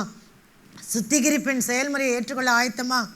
அடுத்ததாக அவளுடைய உள்ளான அழகில் உள்ளான மனப்போக்கை சுத்திகரிக்க வெளிப்புறமான ஆயத்தம். நல்லா புரியுதா? சுகந்த வர்க்கங்கள் மற்றும் வெள்ளை போலம் தைலெல்லாம் எது மேலே பூசுவாங்க? சரீரத்து மேலே பூசி அவருடைய சுத்திகரிப்பானது சரீரத்திலே நடக்கையிலே எஸ்தரின் மனப்போக்கு தாழ்மையும் ஒழுங்கையும் காண்பித்தது. அந்த சுத்திகரிப்பின் பொருட்களை யார் கொடுக்குறா? எகாய் கொடுக்குறாரா? அவர் கொடுக்கும்போது சரீரத்திலே சுத்திகரிக்கப்பட வேண்டிய ஒரு சூழ்நிலை இருந்தாலும் உள்ளான அழகாகிய தாழ்மை வெளிப்பட்டது. எங்கே போனாலும் அவனுடைய கண்ணில் தாயம் கிடச்சிரும். ஏன்னா அவ்வளோ ப்ளீஸிங்காக நடந்துக்குவாங்க. மற்றவங்களாம் இதை கேட்டாங்க. பாஸ்டர் ஒரு தடவை சொன்னாங்க, சரவணா ஸ்டோர்ஸுக்கு எங்களை கூப்பிட்டு போங்கன்னு சொல்லுவாங்களாம். அந்த நாட்களில் சரவணா ஸ்டோர்ஸ் இருந்தால் அப்படியே ஆளுக்கு ஒன்று ஒன்று கேட்டிருப்பாங்களாம் அந்த கன்னிகள் எல்லாம். ஆனால் இவளுடைய அழகு என்ன தெரியுமா, நீங்கள் எது கொடுத்தாலும் நல்லா தான் இருக்கும். ஏன்னா ஏகாய் ராஜாவுடைய ரொம்ப நெருங்கிய ஒரு ஆள். அதனால் அவருக்கு தெரியும் இல்லையா, அவருக்கு தெரியும் என்னென்னலாம் கொடுத்தா ராஜா ஏற்றுக்குவார்னு தெரியும். அதனால் இன்றைக்கு ஆண்டவர் சொல்கிறார், உள்ளான மனப்போக்கை சுத்திகரிக்க தான் வெளிப்புறமான ஆயத்தம். அதனால் இன்றைக்கு உங்களை ஒப்பு கொடுங்க. உள்ளான அழகு என்னென்னா அர்ப்பணிப்புள்ள ஆவி. நீங்கள் என்ன பண்ணாலும் ஆண்டவரே என்னை தாழ்த்துகிறேன், நான் அர்ப்பணிக்கிறேன், இதற்கு பிறகு எனக்கென்று ஒரு நன்மையை வைத்திருக்கிறது என்று நீங்கள் நம்பி விசுவாசிக்க வேண்டும். மூணாவது எளிமையும் திருப்தியும். எஸ்தர் 2:15 நல்லா தெரியும் இல்லையா, ஒன்றையுமே கேட்கலையாம். சுத்திகரிப்புக்கு தேவையான எல்லா பொருட்களும் கொடுக்கப்படும் போது இதை கொடுங்க அதை கொடுங்கன்னு கேட்கவே இல்லை, ஒன்றையும் கேட்கவில்லை என்று சொல்லி எஸ்தர் 2:15. அதனால எஸ்தருக்கு தன்னை காண்கிற எல்லார் கண்களிலும் தயை கிடைத்தது. அதனால் அவருடைய உள்ளான அழகு என்ன தெரியுமா, அவர்கிட்ட பெருமையே இல்லை, அந்த பெருமையின் குணமே இல்லை. இன்றைக்கு ஆவியானவர் உங்களோடு கூட பேசி கொண்டிருக்கிறார். இன்னொன்று என்னென்னா, அவருடைய சுத்திகரிப்பு என்னென்னா ஆவிக்குரிய சுத்திகரிப்புங்க. வெளிப்படையான எல்லா சுகந்த வர்க்கங்கள் மற்ற வெள்ளை போல தைலங்கள் இருந்தாலும் அவருடைய உள்ளம் ஆயத்தமாகி கொண்டே இருந்தது. யாரை சந்திக்க? ராஜாவை சந்திக்க. அவள் உள்ளுக்குள்ளே ஒரு விசுவாசம் வந்துடுச்சு, உள்ளுக்குள்ளே ஒரு தைரியம் வந்துடுச்சு, உள்ளுக்குள்ளே உபவாசிக்க வேண்டும் என்றதான ஒரு அர்ப்பணிப்பு வந்துடுச்சு. இதெல்லாம் உள்ளே நடந்துட்டுருக்குது. அந்த 12 மாதம் அவள் உள்ளுக்குள்ளாக அநேக ஆயத்தங்கள் நடந்து கொண்டிருந்தது. அதான் ராஜா கிட்ட வர அங்கே தயை பெறுறான். இப்போ உபவாசம் இருக்கிறா, அப்புறம் ராஜா கிட்ட மறுபடியும் தயை பெறுகிறார். யூதர்கள் விளையாக்கப்படுகிறார்கள். இந்த ஆயத்தங்களை எல்லாம் ஆண்டவரே என் உள்ளாக எனக்குள்ளாய் நடப்பியும். இன்னொன்று என்ன தெரியுமா சொல்கிறாரு மொர்தெகாய், நம்ம பூர்வ தூரத்தை குறித்து ஒன்றுமே வாய் தரக்கூடாது. சில சமயம் சுத்திகரிப்பு டைமில் ஏதாவது பேசிக்கிட்டே இருக்கும், ஆண்டவரே இப்படி பண்ணாதீங்க அப்படி பண்ணுங்க. நம்முடைய வாய் அமைதியாக இருக்கணும் சுத்திகரிப்பு டைமில். அக்கினி சூழலில் ரொம்ப பேசினா வாய் என்ன கஷ்டப்படும், சரியா? அப்போ இன்றைக்கி சொல்லணும், ஆண்டவரே நீங்கள் சுத்திகரிக்கும் போது நான் ஒருபோதும் அதற்கு எதிர்த்து பேச மாட்டேன். ஏன் ஆண்டவரே என்று கேட்க மாட்டேன். எதற்கு நான் மாத்திரம் இந்த அக்கினி சூழலை போக வேண்டும் என்று நான் கேட்க மாட்டேன். ஆண்டவரே நான் உண்மை நம்பி என்னை ஒப்பு கொடுக்குறேன் என்று சொல்ல முடியுமா? அவளுடைய சுத்திகரிப்பின் மூலமாக அவள் உபவாசித்தாள், தியாகம் பண்ணினாள், அவள் ஊழியம் செய்தாள். எத்தனை பேர் இன்றைக்கி சொல்ல முடியும்? உங்களை சுத்திகரிக்கிறாருனாலே பின்னால் என்ன இருக்குது? ஒரு திருப்பணி இருக்குதுன்னு அர்த்தம். ஏனென்றால் ஏசாயாவை கூட ஒரு பணிக்குள்ளாக ஒரு ஊழியத்துக்கு அனுப்புவதுக்கு முன்பாக ஏசாயா 6 அதிகாரத்தில் என்ன பண்ணுறாரு? அக்கினி குரட்டிலேருந்து அந்த அக்கினி துண்டை எடுத்து அவர் வாயில் வைக்கிறாரு. அந்த சுத்திகரிக்கப்பட்ட பிறகுதான் இதோ நான் உன்னை அனுப்புகிறேன், என் காரியமாக யார் போவான்னு கேட்குறாரு. சுத்திகரிப்பு ஊழியம் செய்கிறது ரொம்ப கஷ்டம். ஒரு சின்ன பார்வை தப்புன்னு சொல்வார் ஆண்டவர். ஒரு நபரத்தில் ரொம்ப நேரம் பேசிட்டா தப்புன்னு சொல்வார். ஏன்னா ஊழியர்கள் மிகவும் ஜாக்கிரதையாக இருக்க வேண்டும். நான் ஒரு சாட்சியாக சொல்ல முடியும். பார்க் ஸ்ட்ரீட்டில் ஃபஸ்ட்டு நம்ம ஊழியம் ஆரம்பித்த போது அங்கே ஒரு கூட்டம் ஜனங்கள் இருந்தார்கள். என்னுடைய சொந்தக்காரர் எல்லாரும், பாஸ்டருடைய அக்காமார்கள் அவங்களுடைய எல்லோரும் வருவாங்க, என்னுடைய அக்கா எல்லோரும் வருவாங்க. கோயில் முடிஞ்ச உடனே அவங்கெல்லாம் சொந்தக்காரனா என்ன உங்களுக்கு தெரியும் இல்லையா, ரொம்ப ஃப்ரீயாக ஜோக் அடித்து அவங்க பேச ஆரம்பிப்பாங்க. அப்போ அங்கே அந்த வீட்டு கீழே இருந்தவங்க மேலே அவங்களுடைய டெரஸ் எங்களுக்கு கொடுத்துருந்தாங்க. அப்போ அவங்க நான் ஒரு நாள் அப்படி தான் நின்றுட்டுருக்கேன், நான் எதுலேயுமே நான் கலந்துக்க மாட்டேன், அப்படியே கூட நிற்பேன். அப்போ அந்த நபர் கவனிச்சுட்டே இருந்துட்டு அப்புறம் கொஞ்ச நாள் கழித்து சொல்கிறாரு, நான் ரொம்ப உங்களை கவனித்தோம், ஆனால் நீங்கள் என்ன பண்ணல, அந்த வேண்டாத பேச்சு நீங்கள் கலந்துக்கவே இல்லை, உங்களுடைய சாட்சியை காத்துக்கிட்டீங்கன்னு சொல்லி ஒரு நற்சாட்சியோடு தான் அந்த வீட்டை விட்டு நாங்கள் வெளியே வந்தோம். ஏனென்றால் நம்ம சுத்திகரிப்பில் ஒரு பார்வையோ வேண்டாத வார்த்தையோ கர்த்தர் அதிகமாய் அதில் கணக்கு வைப்பார், நம்மிடத்தில் எதிர்பார்ப்பார். கடைசியாக ஒரு வசனத்தை சொல்லி நான் முடிக்க விரும்புகிறேன். நீதிமொழிகள் 31:30 நல்லா தெரிஞ்ச வசனம் இல்லையா? சௌந்தரியம் அழகு வீண், வெளிப்புறமான அழகு வீண், வெளிப்புறமான சௌந்தரியம் வஞ்சனை உள்ளது, ஆனால் தேவனுக்கு பயப்படுற ஸ்திரீயே புகழப்படுவாள். அப்படிப்பட்ட தேவனுக்கு பயப்படுற ஸ்திரீயாய் மாறுவில் என்றால் அதுதான் உன்னதமான ஒரு அலங்காரம். நான் இன்னைக்கு சொல்கிறேன், தேவனுக்கு பயப்படுற ஸ்திரீயாக நீங்கள் இருப்பீங்க என்றால் நீங்கள் கீழ்ப்படிவீங்க. கீழ்ப்படிதலாகிய உள்ளான அழகு உங்களுக்குள்ளே இருக்கும். சேவை செய்வதான உள்ளான அழகு உங்களுக்குள்ளே இருக்கும். சுத்திகரிக்கப்படுவதற்கென்று அர்ப்பணிப்பு என்கிறதான உள்ளான அழகு உங்களுக்குள்ளாக இருக்கும். எல்லாரும் நாம் எழுந்து நிற்போம், நாம் ஒப்பு கொடுப்போம். சௌந்தரியமுள்ள ஸ்திரீகளாய் கர்த்தர் நம்மை பார்க்க விரும்புகிறார். உள்ளான அழகு எனக்கு இல்லை ஆண்டவர், அப்படியே எழுந்து நிற்போம். ஹல்லேலூயா. நம்ம ஒப்பு கொடுப்போம். கர்த்தாவே, எத்தனையோ விஷயங்களிலே ஆண்டவரே நான் கீழ்ப்படியாமல் போய்விட்டேங்க. கர்த்தாவே ஆண்டவரே, நான் காரியங்கள் புரியாவிட்டாலும் உம்மை நம்பி கீழ்ப்படிய விரும்புகிறேன். கர்த்தாவே, நீர் சொன்னாலும், என்னுடைய வீட்டு ஆண்டவரே கணவனார் சொன்னாலும், என்னுடைய வீட்டு பெரியவர்கள் சொன்னாலும், கர்த்தாவே ஆண்டவரே ஆவிக்குரிய தலைவர் சொன்னாலும், வார்த்தையின் மூலமாய் கீழ்ப்படிதலுக்கென்று வார்த்தைகள் வந்தாலும், வசனத்தின் மூலமாய் வந்தாலும், கர்த்தாவே கேள்வி கேட்காமல் நான் கீழ்ப்படிவேன் என்று சொல்லி நீங்கள் சொல்லுவீர்கள் என்றால், கர்த்தர் அந்த உள்ளான அழகை இன்றைக்கு பார்த்து சாராளுக்கு கொடுத்ததான அந்த ஆசீர்வாதங்கள் எல்லாவற்றையும் உங்களுக்கு கொடுக்க விரும்புகிறார். ஹல்லேலூயா. எத்தனை பேர் இன்றைக்கு சொல்ல முடியும், கர்த்தாவே நான் சாராளை போல நகைச்சி சந்தேகப்பட்டுட்டேன் ஆண்டவரே, உடைய தேவ திட்டத்தை விட்டு நான் வெளியே வரத்துக்கு இருந்தேன், ஆனாலும் முற்பிதாக்களின் ஒரு மனைவியாக என்னை மாற்றினரே ஹல்லேலூயா என்று சாராள் ஹல்லேலூயா நிறைவாய்தான் அவள் மரித்து போனாள். ஹல்லேலூயா. அப்படியாக கர்த்தாவே எனக்கு கீழ்ப்படிதலை தாரும் ஆண்டவரே. கேள்வி கேட்க இடத்துல ஒன்றுமே இல்லை, ஏனென்று கேட்க உரிமை இல்லை கர்த்தாவே, அப்படியே கீழ்ப்படிவேன். இரண்டாவதாக ஊழிய செயல்களுக்காக கர்த்தர் சொல்லுகிறார். எல்லாருமே ஒரு ஒரு ஊழியத்தில் இருக்கிறோம், ஒரு சேவை செய்கிறோம், மற்றவர்களுக்கு உதவி செய்கிறோம். கர்த்தர் சொல்கிறார், உங்களுடைய உதவி உடனடியான உதவியாக இருக்குதா? ஊக்கத்தோடு செய்கிறீங்களா? மகிழ்ச்சியோடு செய்கிறீங்களா? மற்றவருடைய ஆசீர்வாதத்துக்காக உங்களுடைய காரியங்களை விட்டு கொடுக்குறீங்களா? சுயநலம் இல்லாமல் செய்கிறீங்களா? ஹல்லேலூயா. ஹல்லேலூயா. சுயநலம் இல்லாத சேவை தான் ஊழியம் தான் என்னுடைய ஆண்டவராகிய இயேசு கிறிஸ்து செய்தார். தன்னுடைய ஜீவனை எண்ணாமல் ஹல்லேலூயா உங்களுக்காக எனக்காக கல்வாரி சிலுவையில் ஹல்லேலூயா கண்டு தன்னுடைய கடைசி சொட்டு ரத்தம் வரைக்குமாக அவர் தன்னை முன்பாக வைக்கல. அவர் தேவகுமாரன் என்று அந்த காரியத்தை மேன்மையாக எண்ணலை. பரலோகத்தின் எல்லா காரியங்களையும் மேன்மையாக எண்ணலை. பிதா சொன்ன உடனே ஹல்லேலூயா இந்த உலகத்திற்கு வந்து நம்மை மீட்கும் பொருளாக ஹல்லேலூயா மாத்தீலா மீட்கும் பொருளாக ரத்தத்தை கிரயமாய் சிந்தினார். ஹல்லேலூயா. அதை விட மேன்மையான சேவை ஒன்றுமே இல்லை. ஹல்லேலூயா. அதை விட தியாகமான சேவை ஒன்றுமே இல்லை. அப்படிப்பட்ட இயேசுவுக்கு நீங்கள் என்ன செய்ய போகிறீங்க? அப்படிப்பட்ட உயிர் தந்த தெய்வத்திற்கு, அப்படிப்பட்ட ஜீவன் கொடுத்த தேவனுக்கு நீங்கள் என்ன காரியம் செய்ய போகிறீங்க? பதிலாக என்ன செய்ய போகிறீங்க? இன்றைக்கி சொல்லுங்கள், ஆண்டவரே நான் ஏதாவது ஒரு சேவை செய்வேன், சபையில் ஏதாவது ஒரு ஊழியம் செய்வேன். அநேகர் என்னுடைய ஊழியத்திற்காய் காத்திருக்கிறாளப்பா, அநேகர் என்னுடைய ஜெபத்துக்காய் காத்திருக்கிறாளப்பா.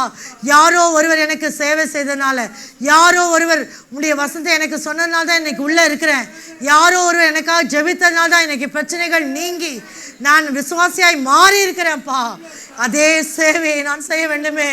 அவள் சீக்கிரமாய் செய்தாள், அவள் ஓடி செய்தாள். ஹல்லேலூயா. கொஞ்ச காலம்தான் இருக்குது, கொஞ்ச நாட்கள் தான் இருக்குது. அருமையான சகோதரியே, உன்னுடைய நேரத்தை வீணடிக்காதீங்க. கர்த்தர் உன்னுடைய உள்ளான அழகாகிய அந்த சேவையை பார்க்க விரும்புகிறார். நான் உலகத்துக்கென்று உழைத்தது போதும், குடும்பத்துக்கென்று உழைத்தது போதும். கர்த்தருக்காக உழைப்போமா? கர்த்தருக்காக சேவை செய்வோமா? ஹல்லேலூயா மாத்தினா. அப்படிதான் நான் என்னை ஒப்பு கொடுத்தேன். என்னுடைய 27வது வயதிலே நான் என்னை ஒப்பு கொடுத்தேன். ஹல்லேலூயா. கர்த்தாவே நான் மிகவும் ஆண்டவரே சிறிய வயதுள்ளவளாக இருக்கிறேனே, நான் எப்படி இந்த சேவையை செய்ய போகிறேன்னு சொன்னேன். ஆண்டவர் சொன்னார், ஹல்லேலூயா நீ கவலைப்படாத, நீ உன்னை அர்ப்பணித்து விடு, நான் பார்த்துக்கொள்வேன். நான் உன்னோடு கூட இருந்து என்னுடைய கிருபையும் என்னுடைய அபிஷேகத்தையும் ஊற்றி நான் உன்னோடு கூட இருந்து நான் ஊழியம் செய்வேன் என்று சொன்னதுனால்தான் நான் அர்ப்பணித்ததான வேளையிலே சேவையிலே எனக்கு ஒருபோதும் ரிக்ரெட்ஸ் இல்லை, எந்த மன வருத்தம் இல்லை. ஆனால் கர்த்தர் உண்மையாகவே கர்த்தருடைய கிருபையினாலே ஆசீர்வதித்து வருகிறார். ஹல்லேலூயா. அருமையான மகளே, ஆண்டவர் உங்களை பார்த்து என்ன தெரியுமா சொல்றாரு? உங்களுடைய சேவை எனக்கு தேவை மகளே, உங்களுடைய ஊழியம் அநேகருக்கு தேவை மகளே, உங்க பக்கத்துல இருக்கவங்களுக்கு தேவை, உங்களுடைய சொந்தக்காரருக்கு தேவை. ஹல்லேலூயா. மாத்தீர் கண்ணீரோடு ஒப்பு கொடுப்பீங்களா? ஒரு ஊழியம் கூட செய்யாம வீட்டிலே இருந்து நாட்களை கழித்து விட்டேன்ப்பா. ஆண்டவரே, வேலைக்கு போகிறது உண்மைதான், ஆனால் மீதி உள்ள நேரங்களிலே உம்மிடத்தில் ஜெபிக்க தவறிவிட்டேன். மீதி உள்ள நேரங்களில் மற்றவர்களை உற்சாகப்படுத்த தவறிவிட்டேன். மீதி உள்ள நேரங்களில் ஜெபிக்க தவறிவிட்டாப்பா. மற்றவர்களை ஆறுதல் படுத்த தவறிவிட்டாப்பா. எனக்கு இறங்கும் என்று சொல்லி உங்களை ஒப்பு கொடுப்பீங்களா? உபசரிப்பு என்று சொல்றதை காட்டிலும் தேவனுக்கு சேவை செய்கிறதான உள்ளான அழகை கர்த்தர் காண விரும்புகிறார். ஹல்லேலூயா, ஹல்லேலூயா. கடைசியாக நான் சொன்னேன், இயேசுடைய சுத்திகரிப்பு உங்களுக்கு தேவை. ஒரு பெரிய பணியை வச்சிருந்தாரு, யூதர்களுக்கு விடுதலையாக்க வேண்டும் என்று சொல்லி. ஆமாம், பயங்கரமாக வந்தான். ஆனால் அவருடைய சுத்திகரிப்பு தான் அவருடைய மனப்போக்கே மாற்றி விட்டது. ராஜா இடத்துல போறா. ஆமாம் உட்கார்ந்துருக்கிறான். எவ்வளோ கோவப்பட்டிருக்கலாம் தெரியுமா? ஆமானை பற்றி இவளுக்கு தெரியும் என்னென்னலாம் பண்ணியிருக்கான்னு. ஆனால் ராஜாவுக்கு முன்பாக அவள் அமைதியாக இருந்தாள். ஹல்லேலூயா. ஆமானுக்கு விரோதமாய் ஒன்றுமே பேசலை. ஹல்லேலூயா, ஹல்லேலூயா. ஏனென்றால் அவள் ஏற்கனவே சுத்திகரிக்கப்பட்டவள். சுத்திகரிக்கப்பட்டவர்கள் மனம் பதறி ஒன்றுமே பேச மாட்டாங்க. ஆண்டவர் எல்லாவற்றையும் எனக்காக பார்த்து கொள்ளுவார் என்று சொல்லி அவள் அப்படியாக விட்ட போது அதே சத்துரு முக்காடிட்டு போகும்படியாக கர்த்தர் உதவி செய்தார். ஹல்லேலூயா. அன்னைக்கு மாத்திரம் அவள் செயல்பட்டு ஆமானுக்கு விரோதமாய் அவள் செயல்பட்டிருந்தால் ஆண்டவர் இவளுக்காய் ஒன்றுமே செஞ்சிருக்க மாட்டார். முதலாவதாக ஆமானுடைய முகம் மூடப்பட்டது, நிரந்தரமாக அவனுடைய முகம் மூடி போடப்பட்டது. ரெண்டாவதாக அதை கர்த்தர் உங்களுக்கு செய்ய விரும்புகிறார். அது சுத்திகரிப்பில் தான் நடக்கும். எஸ்தர் வாழ்க்கையில் அநேக காரியங்களை நம்ம பார்த்துருக்கோம். ஆனால் இன்னைக்கு அவள் சுத்திகரிப்பினால் தன்னை அலங்கரித்து கொண்டு ராஜாவுடைய சமூகத்தில் வந்த போது முழு யூதருடைய குலமும் ரட்சிக்கப்பட்டது. ஹல்லேலூயா. உங்களுடைய வீட்டில் ரட்சிப்பு வேணுமா? உங்களை சுத்திகரித்து கொள்ளுங்க. உங்கள் குடும்பத்தார் மத்தியில் ரட்சிப்பு வேணுமா? உங்களை சுத்திகரித்து கொள்ளுங்க. சந்திரனை போல் அழகும் சூரியனை போல பிரகாசத்தோடு உதிக்கிற இவள் யார் என்று மணவாளன் மணவாட்டியை பார்த்து சொல்லுகிற அனுபவத்துக்குள்ளாய் நாம் கடந்து வரும்போது ஒரு நாள் நம்மளுக்கு இன்ப சத்தம் கேட்கும். என் ரூபவதியே, என் பிரியமே, என் ரூபவதியே, எழுந்து வா. இந்த உலகத்தின் பாடுகள் எல்லாம் போதும், நான் இருக்கிற இடத்துக்கு வந்துருன்னு சொல்லி நம்மளை கூட்டிகிட்டு போயிடுவார். அதற்கு முன்பாக இந்த 3 அனுபவங்களாகிய உள்ளான அழகை உங்களை பார்க்கும்போது தான் ஆண்டவர் கூப்பிடுவார். உள்ளான அழகாகிய கீழ்ப்படுதலை பார்க்கும்போது, உள்ளான அழகாகிய ஊழிய சேவையை பார்க்கும்போது, உள்ளான அழகாகிய சுத்திகரிப்பை பார்க்கும்போது அவர் சொல்லிடுவார், இனிமேல் நீங்கள் இருக்கிற வேண்டாம், நீ என்னோடு எழுந்து வா என்று சொல்லி, என்னோடு வந்துடு என்று சொல்லி கூப்பிடுகிற சத்தம் வெகு தூரத்தில் இல்லை. ஆனால் யாருக்கு அந்த சத்தம் கேட்கும் என்றால் தங்களை அர்ப்பணித்தவளுக்கு. இன்றைக்கி நீங்கள் சொல்லுவீங்களா? முதல் குறிப்புக்கு ஜெபிக்க போகிறோம். கர்த்தாவே, அன்றே நான் உமக்கு கீழ்ப்படியாமல் இருந்துட்டேன், அன்றே வார்த்தைக்கு கீழ்ப்படியாமல் இருந்துட்டேன், என்னுடைய கணவனுக்கு கீழ்ப்படியாமல் இருந்துட்டேன். அப்படிப்பட்டவளுக்காய் அடியால் இந்த வேளை நான் ஜெபிக்க விரும்புகிறேன். கர்த்தாவே, எனக்கு ஒரு புதிய கீழ்ப்படியின் ஆவியை கொடுத்து, கர்த்தாவே நீர் உண்மையுள்ளவர், வாக்குத்தத்தம் பண்ணின உண்மையுள்ளவர், புரியாவிட்டாலும் நான் கீழ்ப்படிவேன் என்று சொல்லி நான் ஜெபிக்க போகிறோம். அதே போல் 2வது குறிப்பாக சேவை செய்ய விரும்புகிறப்பா. நான் அப்படியே கழித்து விட்டேன் நாட்களை, ஏதாவது செய்யணும்ப்பா அன்று என்று சொல்லுவர்கள் உங்களுடைய கைகளை உயர்த்தி என்றால் உங்களுக்காக ஜெபிக்க விரும்புகிறேன். 3வது, நான் சுத்திகரிக்கப்பட ஆயத்தம். எஸ்ஸோடைய வாழ்க்கையில 12 மாதங்கள், நம்முடைய வாழ்க்கையில ஒவ்வொருக்கும் ஒரு நாட்கள் குறிக்கப்பட்டிருக்குது. அந்த சுத்திகரிப்பின் முடிவிலே ஆசீர்வாதம் காத்து கொண்டிருக்குது. ஹல்லேலூயா. அவள் இழந்து போக இருந்த அதே ஸ்தானத்தை அவள் பெற்றுக்கொண்டது மாத்திரமல்ல, உயர்ந்த ஸ்தானத்திலே ராஜா அவளை ப்ரமோட் பண்ணாரு. ஹல்லேலூயா. அதே போல உங்களை சுத்திகரிப்பதை செய்யும். அப்படிப்பட்ட ஜெபம் வேண்டும் என்று விரும்புகிறவர்கள் கைகளை உயர்த்துங்க. ஊழியத்துக்காக இருக்கலாம், சுத்திகரிப்புக்காக இருக்கலாம், ஒருவேளை கீழ்ப்படுதலுக்காய் அர்ப்பணிப்பாக இருக்கலாம். கர்த்தர் உங்களுடைய கரத்தை பார்க்க விரும்புகிறார். கண்ணீரோடு ஒப்பு கொடுப்பீங்களா? ஆண்டவரே, என்னை ஒப்பு கொடுப்பா, எப்போ விடுகிறப்பா, என்னில் உள்ளான அழகை இன்றைக்கு உருவாக்க வேண்டும் என்று சொல்லி ஜெபிப்போம். அன்பான பிதாவே, கரம் வைத்திருக்கிற ஒவ்வொரு சகோதரிக்காய் அடியால் பாரத்தோடு ஜெபிக்கிறப்பா. சில நேரங்களில் கேள்வி கேட்டு கீழ்ப்படியாமல் விட்டு விடுகிறோம்ப்பா. ஆண்டவரே, நீர் எல்லாவற்றையும் அன்று அறிந்த தேவன், முடிவிலே எங்களை ஆசுவாத்துக்குள்ளாய் நடத்துவீர் என்கிற நம்பிக்கையோடு கீழ்ப்படிய எங்களுக்கு உதவி செய்வீராக. அதே போல கர்த்தாவே ஆண்டவரே உமக்காக சேவை செய்ய எங்களை புதியவர்களே எங்களை அர்ப்பணிக்கிறோப்பா. புதிய கிருபையை தாரும், புதிய அபிஷேகத்தை தாரும்ப்பா, புதிய பாரத்தை தாரும், புதிய தரிசனத்தை தாரும்ப்பா. சீக்கிரமாய் துரிதமாய் யார் யாருக்கு நாங்கள் ஊழியம் செய்ய வேண்டும் என்று என்ன ஊழியத்தை இந்த பிள்ளைகளுக்காக நீர் வைத்திருக்கிறோம் அந்த ஊழியத்தை வெளிப்படுத்தி அந்த ஊழியத்தில் அவள் பிரகாசிக்கத்தக்கதாக அவளுக்கு வேண்டிய கிருபையை தாரும். கடைசியாக எங்களை எல்லாருக்கும் சுத்திகரிப்பு தேவைப்பா. எங்களை சுத்திகரிங்கப்பா.